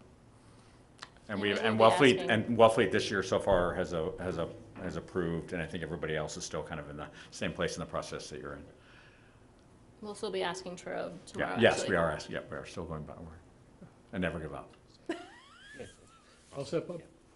Chris? How do you track success against the investment? You want to talk Yeah, a bit? sure. So we do, have yeah. some, just like any good project management, you have to have outcomes and you have to track your success towards those outcomes. So our outcomes are that the towns increase the percentage of housing on their SHI, that they pass zoning bylaws that support housing production, that they increase or use their full allocation of CPA funds for housing. And we track those activities through a tracker, which is a sort of intangible and silent activity that takes up a lot of time, by building relationships with people and committees in all of these towns, knowing what's going on and following those initiatives to town meeting. And so we were able to know at the end of all of the town meetings that there were 43 housing articles, which far exceeded other years, and that the towns on the Lower Cape allocated $4.9 million towards housing initiatives, which far exceeded other years. So we'll be doing that again, and we can always explore other outcomes as well. Okay, thanks. All set, Chris? John? I'm all set, thank you. And I'm all set. All right, Thank you very much for coming. thank you. Thank you. And feel free to be in touch if other questions come up. Alrighty, Great, thank you. appreciate that.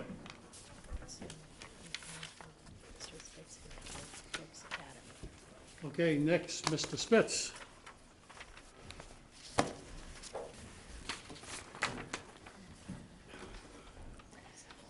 So I think only 3 of you were involved in this saga last year.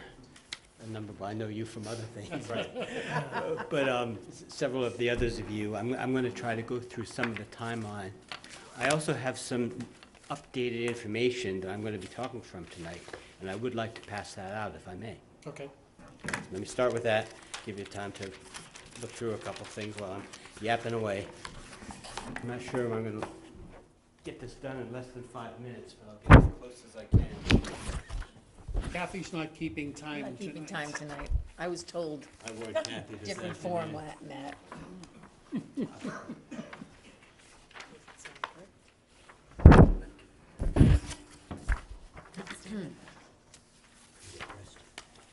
Because these are going in the files. Hey, yeah. Is that enough? Yes, thank you. So last year I was just defending. I wasn't proposing anything. There were 3 old CPC, oh, by the way, I'm David Spitz. I'm the chair of the Brooks Academy Museum Commission since a year ago, September. There were 3 old CPC articles. One in 2014 for a $30,000 study of what improvements should be done to the building, and 2 older articles in 2008 and 09, I think. 8 and 7. 8 and 7, sorry. One for interior, one for exterior. And I told this committee several times, I couldn't say much about those articles. They were really approved in a day when this committee was a little less detailed in its perusal of applications. And yeah, I would say, I'd be glad to hold on to that money, and you folks rescinded the interior improvements part of it, but kept in the exterior. So, in an unfortunate bit of timing, when I submitted this in October, that exterior was still available. And there is some work that's been identified in this report that I think would have fit under that. But that money is no longer available, so I will have to reapply for that. The priority right now, though, is the work that was done under the $30,000 study.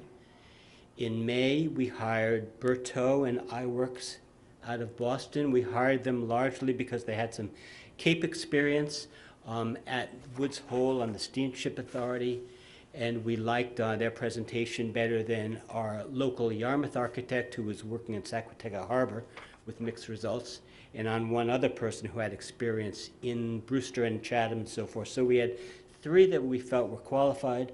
We hired the one that we liked best. Their team consisted of one, it's a small firm, it consisted of one of their principals and a staff architect who had extensive museum experience. Brooks Museum is a small operation. The building is owned by the town. All of the operations are carried out by the Harwich Historical Society. They have a part-time director who keeps complaining that her working group consists mostly of 80-year-old plus. So they can only take on so much.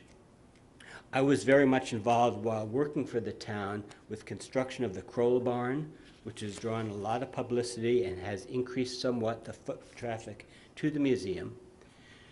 The building was built originally in 1840 and has had 2 additions. It is one of the more important town-owned properties in the historic village district. And so the building is in, we've been told, pretty good shape, but there are issues, and now I think we have a much better handle as to what those issues are. In CPC jargon, there's always the discussion of what's maintenance and what's restoration, and I'll tell you, what we've come up with as part of this report.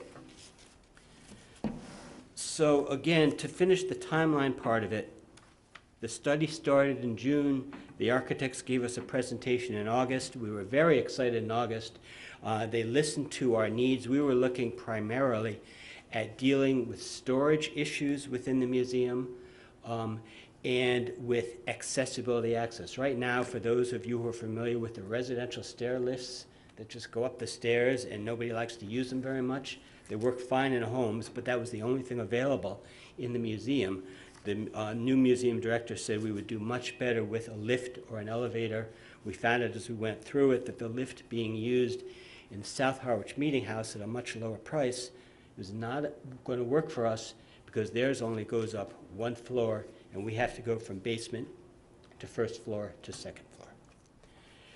So the architect in August listened to those requests, came up with a bunch of additional items in terms of redoing the floor plan of the museum according to the experience of this staff architect.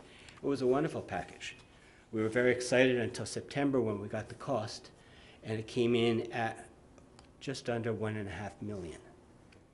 I did not feel I could come to this town with a project of that size for the extent of operation that is, it's not nearly as busy a place as the library, for example. But it's a wonderful small museum and should be supported by the town. So I asked some tough questions when their report came in September 21st, which, as you know, as that fits your deadline, is pretty damn close. And they came back with an addendum dated October 11th. Luckily for me, you had extended the submission date for 2 weeks. That allowed me to submit a very quick application, which has been in front of you for your review cycle at that time. And we've done some rethinking since then based on some information. The architect has completed the report as of December 5th, which again is somewhat timely and coming before you tonight. I've just passed around to you the addendum from that December 5th report. So I'm going to go through this addendum, and it's basically talking about projects at a little under $500,000, which include our two main components of improved storage and accessibility, and adds a third one, which the architects proposed to us very early, which brings up a recommendation from a 30-year-old report, which is to move the building entrance, for those of you who are familiar with it, back to the original location under the columns on the north side. It would be a much more appropriate entrance location, in my opinion, for a historic building. So they added that, so those are the three components that I'm hopefully going to reasonably quickly go through in this report. Let me just check my notes.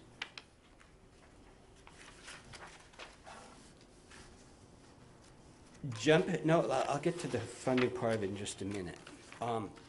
There's three parts to it. In September, I applied to you for one of those three parts. What? Bear with me. So this is a reduced scope option, as you'll see on the first page, on page 95. I requested as chair that they give us something that didn't cost so much. So they sent me an email talking about our requirements. On page 96, vertical access. Does anybody know what a LULA is? It's a limited use, limited access elevator, which costs far less than a full-size elevator, more than a lift, and is basically a pretty small, something like 4 foot by 4 foot, handicap accessible elevator. That's what's being proposed here. That fits within a good spot on the floor plan, which if you looked ahead, you can locate. Otherwise, I'll tell you in just a minute. I said, have you really given us the least expensive place? We can't afford too much. They went through a bunch of options and said, what we've proposed in the report is the best place for this LULA elevator. The basement was one of the more expensive parts of the $1.5 million proposal, which would have excavated under the entire building and given us a large storage area. We liked that idea. We decided we couldn't afford it, so they went back to creating a climate-controlled space just in the existing basement. The original part of the building, and you can see that on several pages, and I'm looking quickly at page 103, but there was a portion of the building built in 1844. That was the oldest part. It was 1840. Anyway, 1844, 1909. The usable basement area is under the 1927 portion. So the proposal now is to clean out that basement, to work on the interior of the walls to allow it to be climate controlled. I'm going to get to the floor plan in a minute. So that was the basement area. The restoration part of it on page 97, I'm not going to talk about too much tonight, because that would have been what I would have tried to use the money for from the article you just rescinded. Right now, my top priority is to try to do this three-part package of basement for record storage, LULA elevator, and relocated entrance. The additional items that we feel are restoration included what would be a fairly expensive gutters and downspouts of replacing the existing aluminum with copper, adding to the system. I tried to get a cost estimate for this evening, and it's a little bit complicated, so I'm not going to try to do that. Window sash and frame restoration, that's basically for glazing and puttying. The windows are there. Replacing 2 storm doors, and on the east side facing Sisson Road, there is a closed-up area that should be reestablished as one of the windows on either side of it. I'm sure you're familiar with it. Okay, so turning to page 98, you'll see 8 numbered items which correspond to the floor plan on page 99.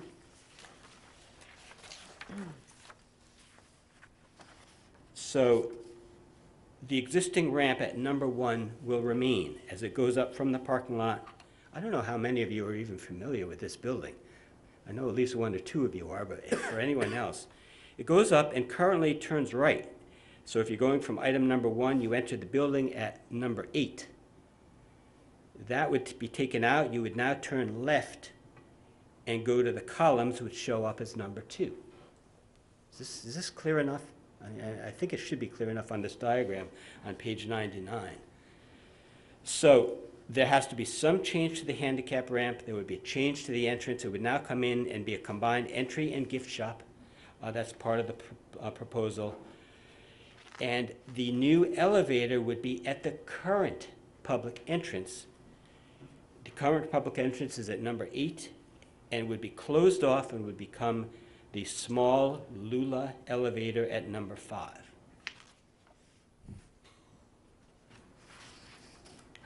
Going forward to page 100, there's a brief description of the basement area, and that's shown on page 101. This is the first and perhaps the most important part of the proposal. There are some pictures in there. The original report is 111 pages. I can get you copies, but I don't like to print out and send out things that large that for most people won't get read anyway. But that report does have a lot of photographs.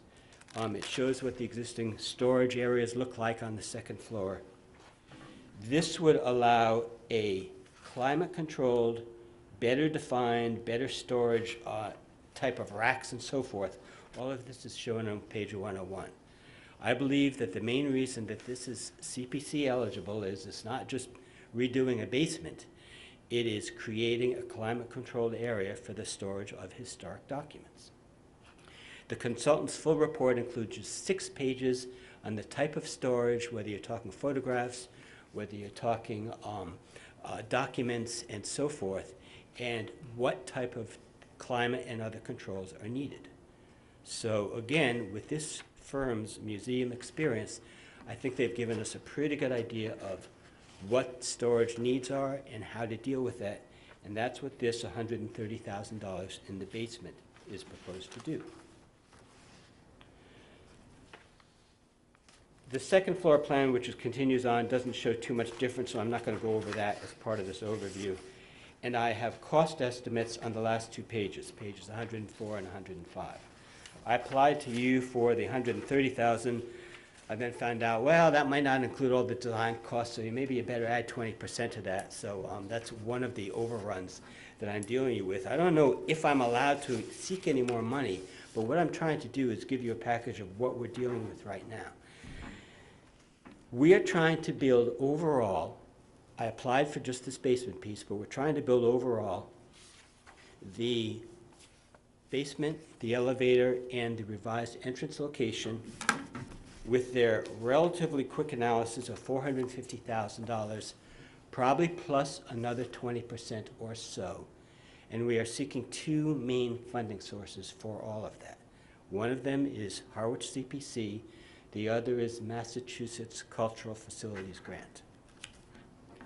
I've submitted to them once again while I worked in town, and now this will be the 2nd time I'm submitting. Their applications are due in January. They require a 50% local match, and so I'll be seeking this Massachusetts grant, which we may or may not get, for half of the money, and I will be seeking CPC money for the other half. If that 450,000 raises to, just to throw a number out, 580,000, that means I would be seeking 290,000 for each, which doesn't jive real well with the 100,000 that I have asked for. The reason that we are going to apply for the capital grant for the Massachusetts Cultural this year is that I've had 3 important conversations after this report came out with town officials. Chris is here to answer any questions. He's told me some of the slant that the Capital Outlay Committee is starting to take on this. I've talked to Sean Libby. Sean is concerned as to whether we've answered all the questions about the quality of the foundation. The architects did a visual analysis. From that visual analysis, they pointed to some mechanical issues that we have to deal with, and that's part of this summary. It's buried pretty well in there. It said, we see no physical evidence of foundation problems.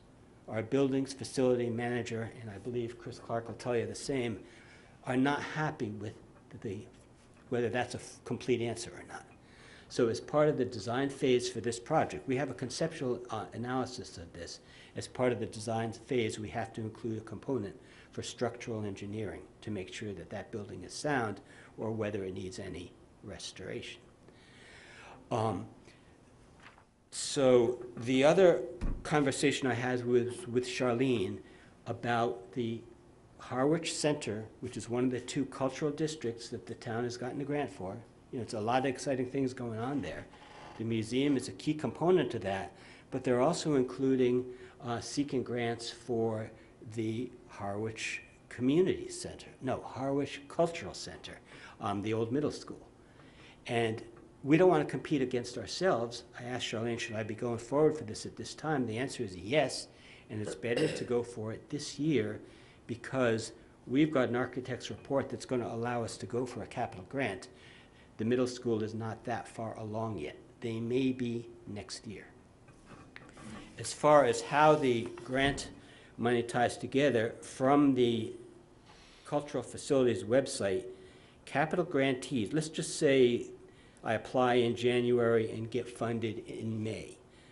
Capital grantees will have up to 24 months to raise matching funds. However, as part of the evaluation criteria, applicants which demonstrate ability to raise matching funds within 12 months will be prioritized for award.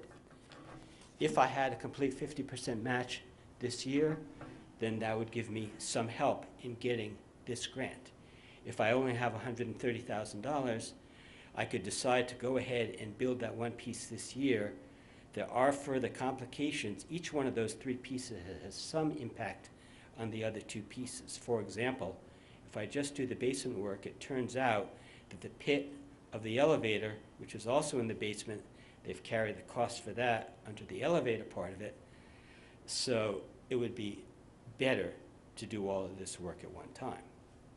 I can't really do the elevator without addressing moving the entrance because the elevator is going to close off the existing entrance, which is the only handicap accessible entrance into the building. All of these things fit together. I can go forward and continue a request for $130,000. If granted, I would be able to proceed with the detailed engineering, and I would probably wait on the rest of it until next year. Let me stop for a breath there because I think this is somewhat confusing, and then I'd be glad to answer any questions.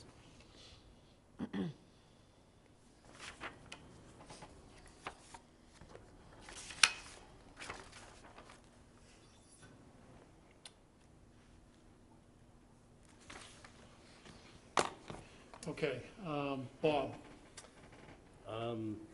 So what you're asking for this right now in this proposal is strictly the basement. That's right. Now, you've put all these other parts and possibilities together. So again, if those things were to come through and you need matching grants, for instance, that would really be next year's ask. So that really won't affect this year's, would it? Unless somehow you guys want to play Santa Claus and allow me to increase my request. No, but you just mentioned something about the elevator, it'd be ideal to do it all at the same time. I but- couldn't do that under 130,000. No, I know With you 130,000. can't. I know, yeah. So, okay, so you're focused on this. What I did was, when the draft report came through in early October, I made a snap decision, let's go for the piece that's most important to the museum Right. and go for that. Okay. And what percentage, this is really for the paper and photograph collections, right? The storage down here? The director, Janet Cassidy, could answer that better than I could. Okay. I didn't know what percentage it would be filled up. I mean, is it going to be filled up day one? Or are you going to put other things? Because this doesn't help alleviate your storage up on the second floor of losing a room there. I don't know if we would lose a room there. That's a decision they would have to make. The architect is suggesting we could do it in the basement, but then the architect originally suggested a much larger area. Yeah, I mean, if you had the whole footprint, you could do all the storage Like of the whole any, exhibit. like any person who's had stuff for a while, whether it's a homeowner or a museum, they got way more than they can handle. Absolutely. They got a lot of prioritizing to do. What this report did was said, these are the types of storage you can handle. It didn't say exactly which pieces were going to be kept and Right. when. Right. But what I'm looking at here, it seems to me this is going to be mostly for paper, records, and things like that. I suspect you're more knowledgeable about that possibility than I am. Okay. Obviously, the next question is has the society seeked out other facilities in the town to do this function? The other facilities that have been talked about were, the town is creating some space in the basement of the community center. I'm told that that is somewhat limited in area. The Historical Society is not excited about that, keeping stuff that far away. Right. The museum is very interested in the space right across the street, which is the Harwich Junior Theater. Right. But I'm told that's simply not going to be available. So those are the two main areas we've discussed at this point. How about the cultural center? Have not looked into that. I missed the first word, the health center? Cultural. Thank you. Cultural Sorry, I Middle couldn't hear school, that. They still have quite a few office space rooms available. Yeah, I have not looked into that. Now, I know they're not conditioned, I don't believe, HVAC. Okay. Chris? I'm operating under the assumption that the 130 is the 130 and it's to cover the basement and that's it. So based on, because any exceptions, I'm certainly not the one who makes exceptions around here. So I'm just following up on Bob's question.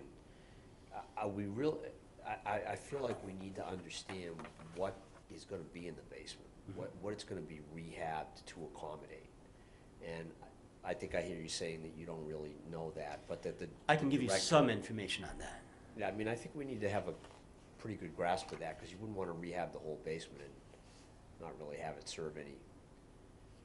What I wasn't able to fully answer for Bob was exactly which items were going to go in it. The floor plan shows the existing and the proposed basement.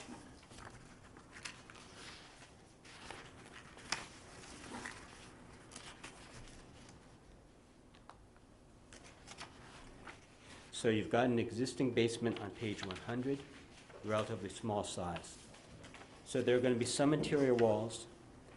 The interior walls all the way around this section have to be improved. You know, I can't tell you the exact construction means, but those all have to be finished off in a way that will allow the climate control to be done. So they're not proposing to do anything on the exterior of those walls. So it's the interior of those walls. A big chunk of it is for mechanicals. You'll see at number 12 on page 101, the areas for the mechanicals. That includes one new system for the climate control portion of it. So that's another big piece.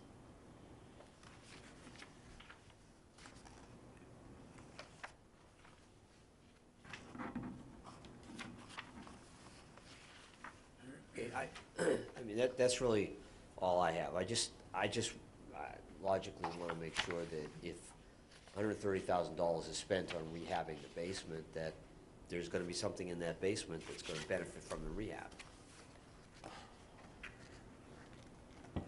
Randy? The $130,000 figure, was any of that utilizing town employees, or was this all subcontracted? Subcontract.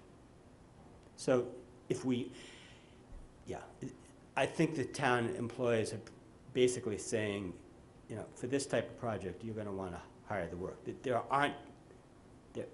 There's enough town employees for the maintenance part of things. But to get into this type of project, we would have to contract it.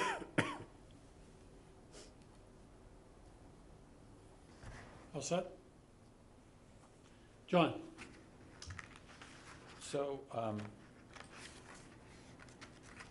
there's some unknown contingencies here, right? One is the status of the foundation, and what I thought I heard you say was that before really going forward, you need to get an engineering assessment of the condition of the foundation.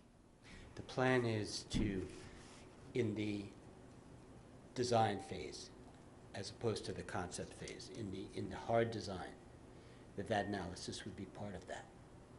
It's possible that would be a red flag during that phase, but right now it's the assumption that those answers would be provided at that time.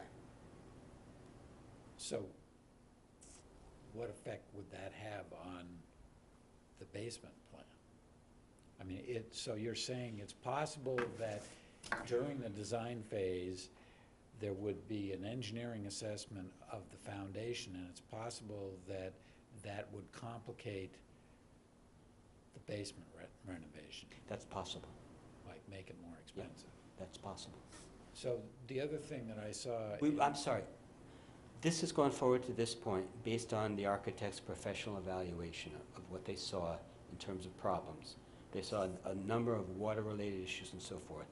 They felt there was nothing related to the structure part of it, but in talking it over with the town administrator and the building's maintenance guy, they felt we do need to get a more detailed structural analysis. I went over that with the architects. They said that can easily be done during the detailed design phase. So that's the only answer I can give you. So the other thing that stood out to me in the report was that there are a number of issues that are causing ongoing degradation of the building, such as the gutters that need repair, which are causing water damage to the building. So I guess I'm wondering why that isn't a priority as opposed to like straightening those things out before you go ahead and spend a lot of money on upgrading the facility. The gutter system, there is one there now. The architects are saying it should be better. They're saying while you're making it better, you should also go to something more historically accurate. So they are suggesting that, and I simply don't have the cost information to bring to you tonight to say any more about the cost of that one piece of it.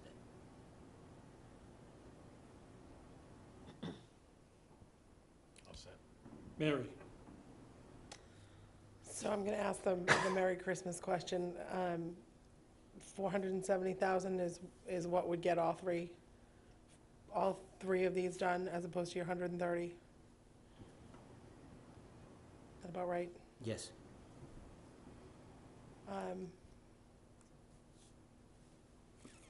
From my perspective, it's the project that fits best into our historic preservation funds. I just wanted to ask the question, see if you only can do the basement. I know you said you obviously have additional.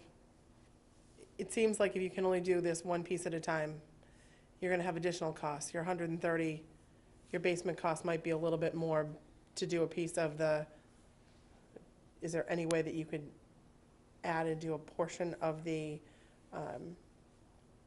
Lula for on the basement site, so that you don't lose that opportunity while you're renovating that section? You know, I understand, I submitted for 130. And I tried to go through the timeline to explain why that was a split session. Understood. Split-second decision. If I got approved for the 130, what I would probably do would be to proceed with the structural analysis to,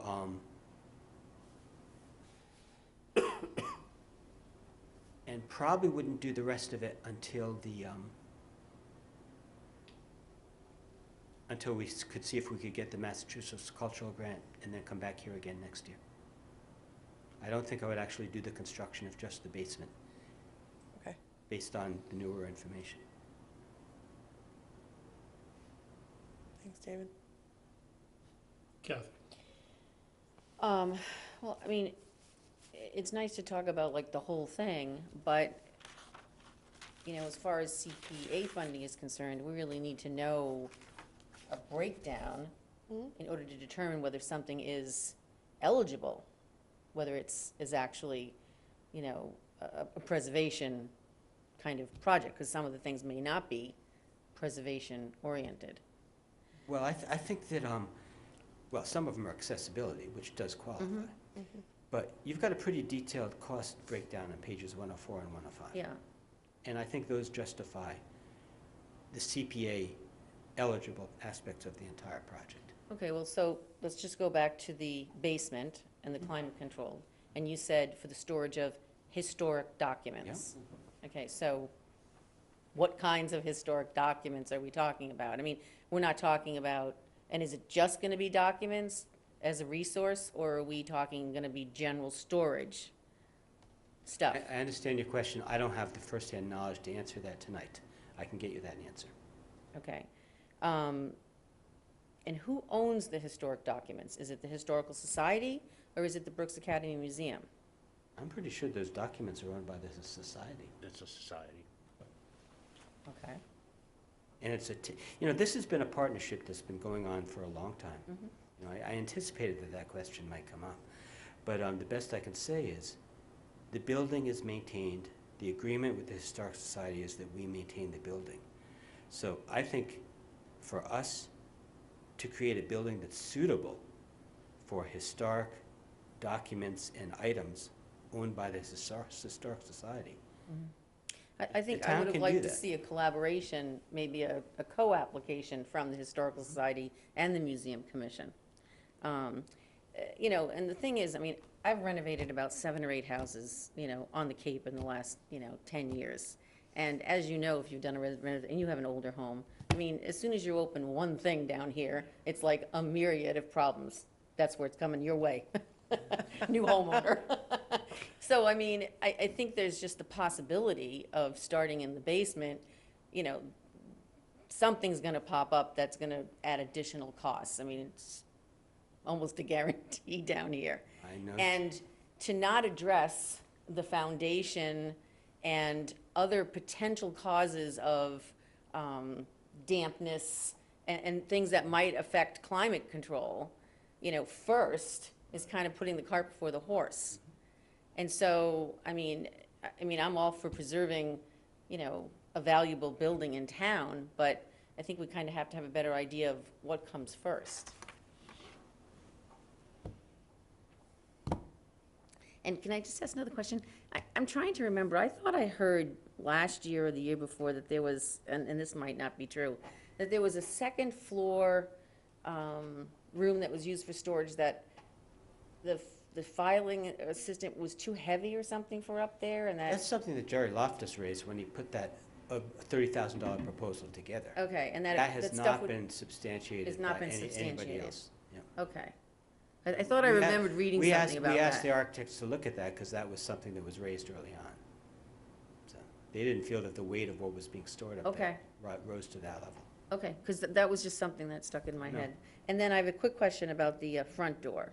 So when was the front door changed, and why was it changed? Don't know. Okay, and are we changing it, are we proposing to change it back? Just the storm door. Just, what? Just the storm door. Whatever door you're changing the entrance, the entryway, right, by the columns? That's the door I'm talking about. You're changing the entry, Okay, that correct? is simply a I believe the same door would be used. That's simply just not used now. So it would reestablish that location. Oh, okay, and so there's a door there, but you'd be redoing the accessibility ramp? I'm just trying to prioritize the need for changing, If you look at, The door. if you look at the cover picture, yeah, that's what I'm looking at, so there's 3 locations there. 3 potential doors. Yeah. And the one that would be used would be the one on the left side. Okay, Right as you face the picture. Because the ramp, right, you can see the ramp there ramp's on would the be right. just redirected to that door, right? If you're facing If you're the facing columns, you're Yes. looking at the columns. it's on the the right. entrance on the left. That's where the gift shop is. That's correct. So that would be your door? Okay, so right now, are there 3 doors that are blocked off there? Or, I have to truthfully say, I'm not that familiar with the building. So you look at the front, Yeah, right? I know. The ramp goes in this side door, Right. it's now gonna You're come up here. exactly right. Right, well, I'm just asking, those 3 doorways behind the columns, are they doors that have been blocked off and what needs to be done to open up one of those doors? One is accessible, if I remember correctly. The 2 outer doors open up today, and the one on the right opens up, and immediately there's a stairway to the 2nd floor on the left, and then goes into the main display room. Okay, so I can answer some of this. The, one of the problems is that pages 104 and 105 actually have to be looked at together, because if you want to see what the numbers line up with, it's on page 104. So if you look at the entry expenses, a total of 116 with the building costs being 73,000, almost all of that is for site improvements for access to that location. Site improvements. Right, redoing the ramp, doing some work at the, by the columns and at that base, that area there. Okay, no, I guess I'm trying to understand the need to move the entrance. Is it just to make it historically correct? Yes. Or, okay, I see right. no's, I No, see I yeses. I'm trying to understand to validate the Yeah, cost. Oh, hold on. Yes, Bob. historically correct, but also that other door where the ramp goes now is where the elevator's gonna go. Yes. There's a door right here, So it's Kathy. accessibility. I see that, but that's Accessibility. assuming that there's gonna be an elevator. Absolutely. Okay, so, It does. again, They all tie cart together. before the horse. Right, right. It doesn't need to be done today. No, but what I'm Without the saying is if an elevator wasn't in the cards, I'm just Right, saying. exactly. Then would we still be talking about moving the entrance? Don't know. I guess I'm looking for priorities, what's like the most important thing? The most important thing, in our opinion, is the storage. The second is the elevator. The third, a distant third, but still would be very nice to have and could fit into this whole package, is the new entrance for historic Right. reasons. And yes, it does tie in with the elevator as well, but that's the third priority of these. And just to finish up that third middle door, I'm not sure if that was ever a door, it was originally a window, but that whole front of the building may have been somewhat, not outside, but interior, may have been reconfigured, because I don't think that stairway is the original stairway, Yeah, I don't know. because the music room is above, under the belfry, and there's no evidence of how you'd ever get up there, other than climbing through the attic. And so I suspect there was stairway access at one point. Okay, I just have last questions.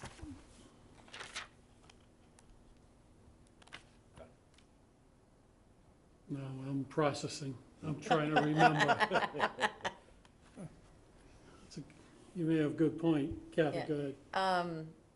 Structural engineering, what would be the cost of analysis, do you know? Off the top of my head, no.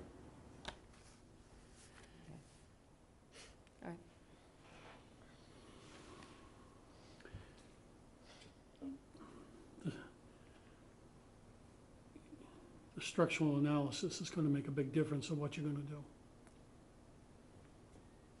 I understand. And you can't divert the 130,000 toward that. If there is a expense, I understand.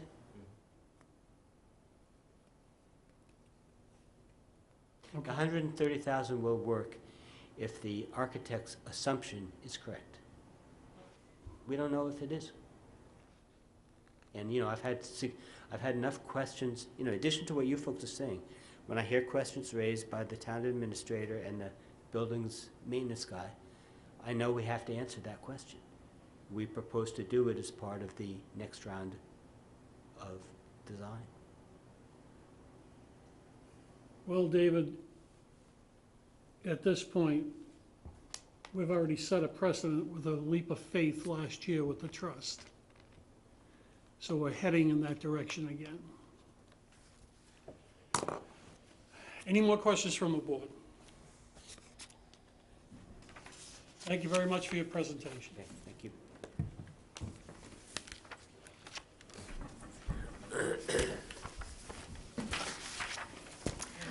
Mr. Spitz, can I have just, if you have one more of these, Sure.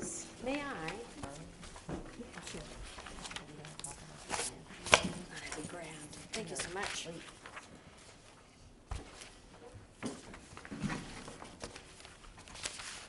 Okay, now we can, Kathy, you gave them a packet of the applications, yes? Just want to make sure. all right, why don't we postpone that discussion? Okay, so the We're gonna carry- discussion, C yeah. and D, Yeah, we're gonna carry that till the next meeting. okay. This has gone long. Well, we should do the rescinding thing, that'll take no time. Under 5. Yeah, let her Mhm. finish her.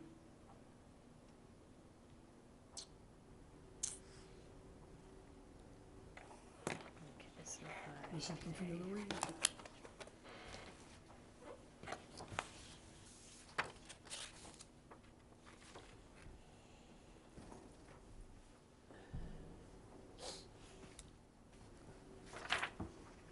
All set? Mm-hmm, Can I see that for a second? yep, Okay, we're gonna go to old business now, rescinding the open balances of the completed CPC projects. Number 1 is Article 70, Brooks Park Expansion, Phase 2, for $2,232.64. Number 2 is Cemetery Commission, Article 31, Restoration Evergreen Cemetery Fence Rails for $75. Number 3 is Cemetery Commission, Article 33, Preservation of the Burial Crypts for $25. Do I have a motion to rescind? I'll make a motion to rescind those 3 articles that you just mentioned in the amounts that are listed on the agenda. Is there a second? Second. Discussion. Any of the board members? Are we all set? Can we have a vote? All those in favor? Aye. Looks like everybody said yes. Unanimous. Okay, next meeting's agenda points. Well, we'll go over the next meeting. We're gonna talk about the grant. Is there anything else that wants to be added to that meeting? We're gonna have an open discussion on the articles, starting with the first articles we went, 1 through 4. And if we get into 5 and 6, we can do that. We'll continue the conversation to the number of articles we're doing. How do you want to adjust No, it? I'm trying to make sure I understand what you're saying. We're gonna have a discussion of all the articles, Well, we'll do the first 4, and then if we have time, we can. but we don't have time because the warrant articles have to be submitted at the beginning of February, and we're not gonna have another meeting before then, so, And for all you new members, prepare for a long night. just saying. We gotta She's do it, right. because we didn't have extra meetings. That's right. We gotta do it in January. Fine. We're all in. Is that a public meeting, David? No, It's that's not. discussion for the board. Okay. No, but it's But it's a public Public. meeting. It's a public meeting in the Not a sense public that public hearing. can attend, yes. They can attend. They can attend, They can and they do. and they do. Do. And the chair can let people talk if he so chooses During public comment. during public comment. Last year, the room was full. Is that right? Yes, it was. And the public comment comes when? The very first part of the meeting, And then it's, then that's it. okay. Because the time it takes for the board to go through the articles and make decisions. So, And the basic format. it won't be a vote. There will not be a vote next meeting. When are you gonna When are you vote gonna then? vote? We'll have a special meeting. Okay, well, then we should get We it on the should put books it on the now. calendar now. Here's a Where we at? calendar. Right? I mean, January. So Because we're, they have to our be in for next February, they meeting have to get is the written. 10th, Thursday the 10th, which is the second Thursday. You do have a holiday, the 21st. Well, they're saying the 22nd. Why is that a holiday? Why would that be in red, pal? I'm looking at a new calendar. I have the It should 20 be Martin Luther, but why That's is the 21st. 22nd? I have the That's Martin 21st. Luther King weekend or not? That's 21, that's I Monday. know, my calendar's just weird. I Calendar's don't know. so weird. Monday, Isn't the that weird? 21st. It is. Is that Martin Luther King weekend? Yes. Yeah. Okay. No, it's on a Monday. It's not And a I weekend. take it the planning board I know. might be doing something, do you know what your schedule is in I don't know what my January? schedule is in January. I'm lucky I know what my schedule is It this wasn't, month. it wasn't a conflict when we set up our meetings, but to create a new one. I don't think it's. Mary, do you know may I ask Mary a question? I do you know- don't off the top of my head. No, I was wondering if you knew the exact day the warrant articles were due. I don't. Okay. I didn't know if it was It's the beginning of February or like the middle of February. I think it's the beginning of February. Yeah, I think it might be, which is why we have to do It had been this. before. Yeah, but that was changed. It used to be in January, but now it's. No, No. last year it was the first week Oh, in the first week of February. February. So let's assume that it's the That first week of Friday. February, which means if we're not gonna have deliberation and voting on January Do the second 10th, of then we have to have a second meeting. I would actually recommend that we have the meeting, we do 2 Thursdays consecutive, that we meet on the 10th and the 17th. Because if we have to have the warrant articles in, the committee and others' assistance is gonna be needed to get all those articles, even though there are only 8. Even if there are a total of 8, it's Well, still a challenge to get them I will tell written, you that right? last year I wrote the warrant articles and then they rewrote them all. So Understood. I understand so completely. that was a waste of an Excuse me. entire, like, 6 hours. Who rewrote them all? The town The town, offices, someone yes. else, So, not- Well, The Tom- attorneys. The So- attorney. It No, goes to, no. it goes to the administration, and then it has to go to town Yeah. council, and they all have to get reviewed and put into proper so I'm form. not signing up for that. I understand, I don't blame By you. the way, the first Friday in February is February 1st. So if it's the first Friday in February, Huh? that pulls us Even tighter. tighter. Well, they have to go to the selectmen, don't they? For the select, to get included on the selectmen's warrant. So their first meeting in February will be, their first meeting in February will be the first, will be February what? 4th. February Or 4th. Or, yeah, 4th. And it'll have to be in by the Wednesday prior to make an agenda. So I think we do 2 consecutives, and 5. we may have an extra week in there, but I'd rather have an extra week than Right. 3 days, So do you want to do it the meeting after, 10th and the 17th. 10th and 17th? Yeah. Is the Just board make it work. agreeable to that? We don't have a choice. I don't think we have a choice. All right. And we then better be able to get a quorum. So everybody, put it on your calendars. It's going. I'll be here. So that'll be like a 20-minute meeting, right? Yeah, Yeah, maybe, it could be. I mean, it could be, it Well, literally if we could get them be. all discussed, Yeah, I mean, it literally could be, it's just. or, Or, I'm putting it ends at 10 o'clock. oh, jeez. There is a we time could order limit on pizza. these. There is a time limit on these meetings, Who, set by whom? set by Mass General Law. Oh, really? I didn't see that. What's the time limit? I'll go through the document and get it for you. Okay. Really, is there a time limit on the Yes. selectmen's meetings too? Because they Yes. sometimes go longer. Yes. Oh, okay. How about Conservation Commission? Chris? Can't go into it next day. The voting, so the idea is we'll go through all 8 articles and vote between the 2 nights, right? And are both of the meetings and therefore the vote attended by the public? They are, okay. Yes. Just wanted to be clear. Again, it's an open I meeting. think, Chris, I think what you're saying is, will you be able to speak freely? And the question is yes, Well, but.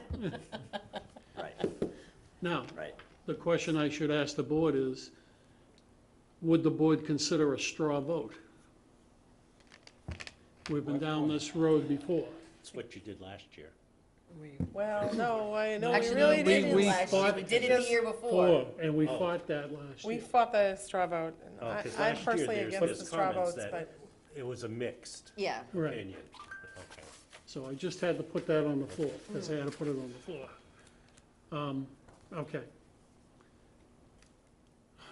Is there any reason you wouldn't want the public comment in the beginning of the meeting? Have it just like we normally do? that's what we're gonna do. Yeah. We're going Okay. back to our normal meeting. No, that's fine.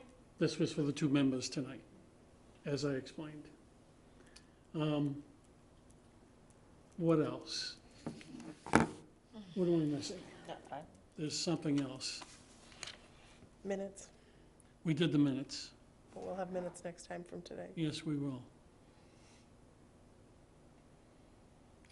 does anyone need to report back to us? Was there any missing information? Yes, there was. From Recreation, you asked Eric to, Yeah.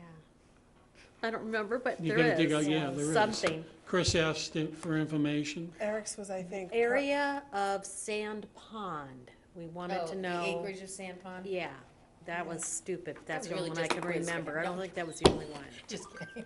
It was also if there was other alternatives on the lifeguard chairs. Yeah, That was John, that's right. That was John's. Oh, what did I asked- alternative materials for Alternative the yeah. materials lifeguard for the chairs we made lifeguard up. chairs. But was I there thought there was- anyone else that we Acreage had? was one. I thought there was something that Jim asked at the last meeting of someone, and they said they would get back to him on it. There was something on the revetments at Red River Beach, I thought, and I'm not sure exactly what it was off the top of my head. That would have been Kathy. Did priority request. Oh, yeah, the revetment question. And then I'll have an tonight, answer for you. tonight, I think I think he committed to getting more information on a few things, including what would be stored, a couple of other things. Okay, well, we'll leave that to our next meeting. And did everyone turn in, did any of the applicants have additional signatures that need No, to be there turned in there by was- December There 15th? was nothing that I got except from Amy Right. Adelsky. Right, okay, that was just curious. I think everything was in. Monday night, I'm making a presentation to the Board of Selectmen, so you're all welcome to attend if you choose. Every one of the committees in town has to make a presentation. So fortunately, I have a great vice chair that set up some information for me to make it a lot easier on my part, and I appreciate that. You're welcome. When is that? Monday night. Is there anything else for the board? Is that the 17th? I'll entertain a motion. Motion to adjourn. Second, Second. we're adjourned.